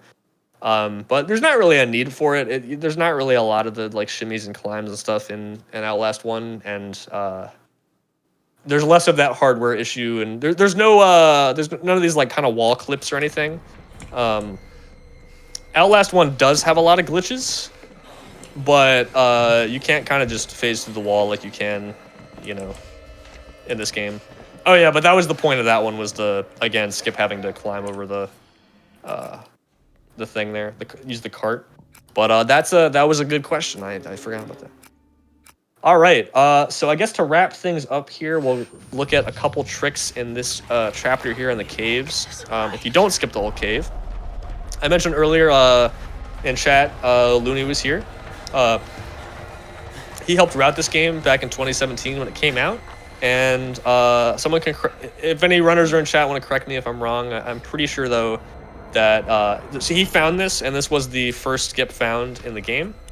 One quick thing: if you turn around here, the game doesn't knock you down. You usually get this animation where he falls down. So I don't know exactly why this works, but if you crouch and then enter this shimmy, when you get out of it, it will clip you out of bounds. It just like displaces you a little bit. And again, if you're in the wall a little bit, you can just walk all the way through it. Okay, I fell there. That's okay. I was just trying to show a little bit out of bounds first before I jumped, but I'll just do the jump first. And that's okay. We can actually just crouch, enter it here, and then exit, and I believe it'll still work. There we go. Yeah, we usually jump out first. I was trying to show all this stuff here. You can see the shape of the level, which is cool. This actually doesn't even save that much time, I don't think. I mean, it's still a decent amount. Less than a minute, though. Like most of these tricks. But we're trying to get over there. So I'm going to jump in the water here, which normally you're not really supposed to be able to swim in. But since we're out of bounds, we can swim in it. Unfortunately, you can't have the camera up while you're sprinting on water, so let me just get over here, and then I can pull it back up. Well, at least for this part anyway, so we can see. But that is the end of this area, this puzzle area where you got to flip all these switches. So we'll see if we can get this here. We're going to swim forward, and the water actually doesn't extend all the way over here, even though it kind of looks like it does. So we're going to fall down, but then re-enter the water and come back up. And if we, with the precise angle here, if we crouch, as we come back up into the floor, we'll clip into it a little bit. And then with another crouch, we'll clip all the way back in. Sometimes the second clip doesn't put you all the way back in. You got to do this kind of like thing where you move back and forth, spam crouch, until you finally pop back in. So we'll see what we get here. So we fall out, we clip in part of the way, crouch again, and did we get it? Okay, we got like halfway in, so I'm just gonna back up and there we go, okay. Now you just have to go further down the slope and then flip back in. So that's called Val skip, because it skips the main enemy of this area is Val. and that's just their name. So it skips that area because they're usually chasing you there and trying to kill you while you're doing the puzzle. So we just want to avoid that. This is a pretty neat beast hop here because with this minecart puzzle, you need to push it down, redirect the track, pull it back up, move it down, all this stuff. But we can actually get it in one cycle here, one go, if we get a beast hop where we're clipped onto the front of it. We push it down just enough so that it will fall down by itself, and then we can actually pull this thing before the minecart hits. Like I'm in the process of switching the track, but since I've already interacted with it, it switches automatically, at least as far as the cart is concerned. So it just smashes through, just like that. And then we're gonna just take a little quick death here. It's a little bit faster to fall down and reload the checkpoint rather than taking the ladder. And this is the last big skip I'll show off here. Yeah, I think this is pretty much the last thing. So this is Val Skip 2, which is kind of a silly name, but it's just another part where Val chases you and we skip it. So Val Skip 2. I don't know. This is what it's called. So let me do this. There we go. Yeah, again, a lot of this stuff I'm trying to do it like a little slower, and it's a little different. So I'll do it full speed there. So this clip again is very weird. You like walk into it and you see how it's vibrating. So that's how you know you're in the right spot. Back hop, and then you're through. And then we do a jump here to land on this collision. So you can kind of see the path you're supposed to take, and we're gonna try to run along out of bounds here. And drop back in. Fortunately, there's no checkpoints along the whole chase sequence. So you can just drop down, you run over, hit the checkpoint, and then you can progress. So I think that might be it. There might be some other small stuff, but I think that pretty much covers all the big strats. So yeah, I think that's actually a good place to wrap up here. That's Outlast 2. I hope you all enjoyed so far. Again, I'll be running this game at SGDQ in about a month, actually.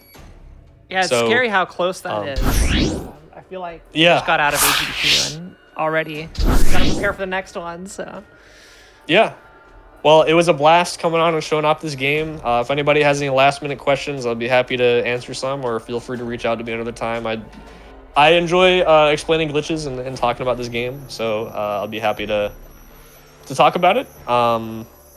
Otherwise, I will see you all hopefully if you all want to come check out the GDQ run. It'll be cool.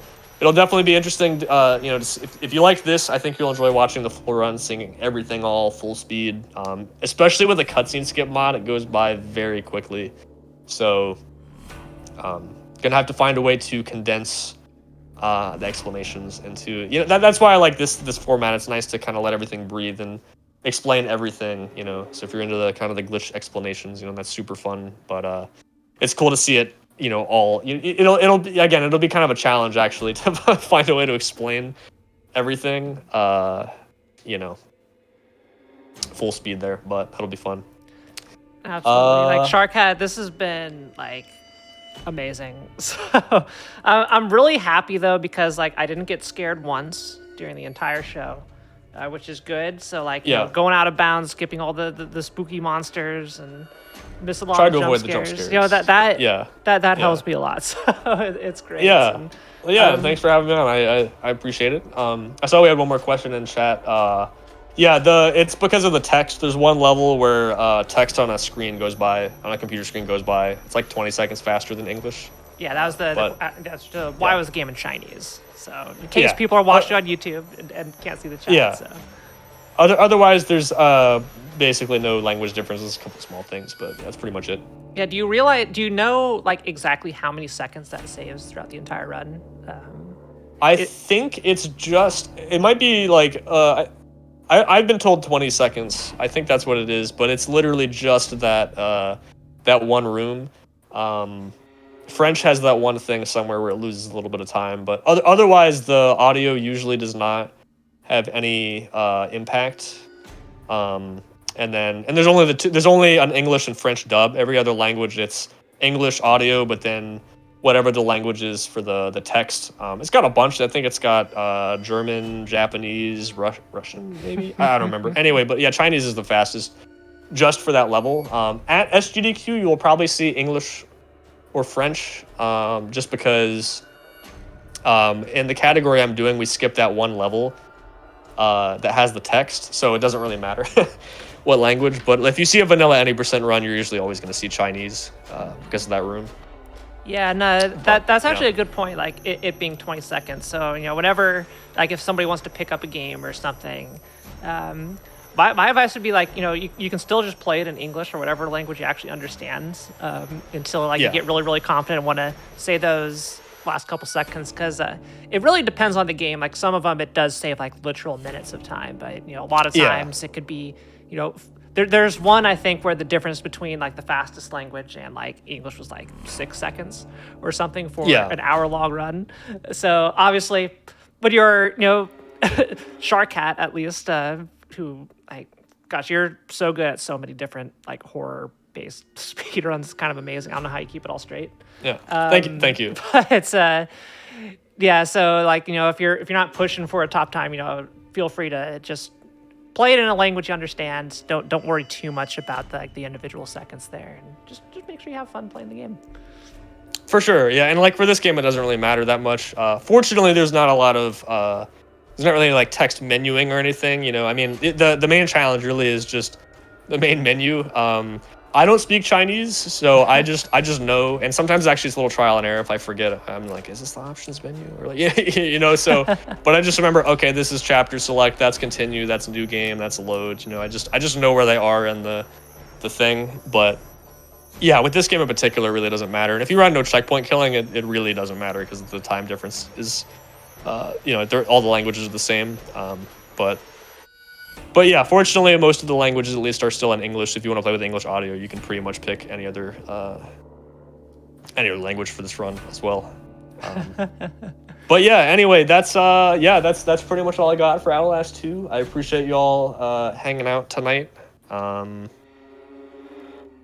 Thanks for watching. Yeah. Thanks so much, Shark Hat. Everybody, be sure to give a follow over to twitch.tv/SharkHat87, and make sure you also tune in either live in person or on the stream for Shark Hat's GDQ run, which I checked it up last. I think it's like 3:30 a.m. on Tuesday of the week, so relatively early in the week. So best of luck on the sleep schedule, Shark Cat. I believe in you. Thank you. And last thing before we head out, if you're watching on YouTube, be sure to press the like button on this video and subscribe to the channel. And if you have any prizes lying around, prize submissions for SGDQ are now open until June 16th. So if you're crafty and would like to submit a prize to the event, go to gamesdonequick.com for more info. And of course, if you missed out on Awfully Silly or Out of Bounds, stay tuned for our replay of both shows coming up after the break. See you next time.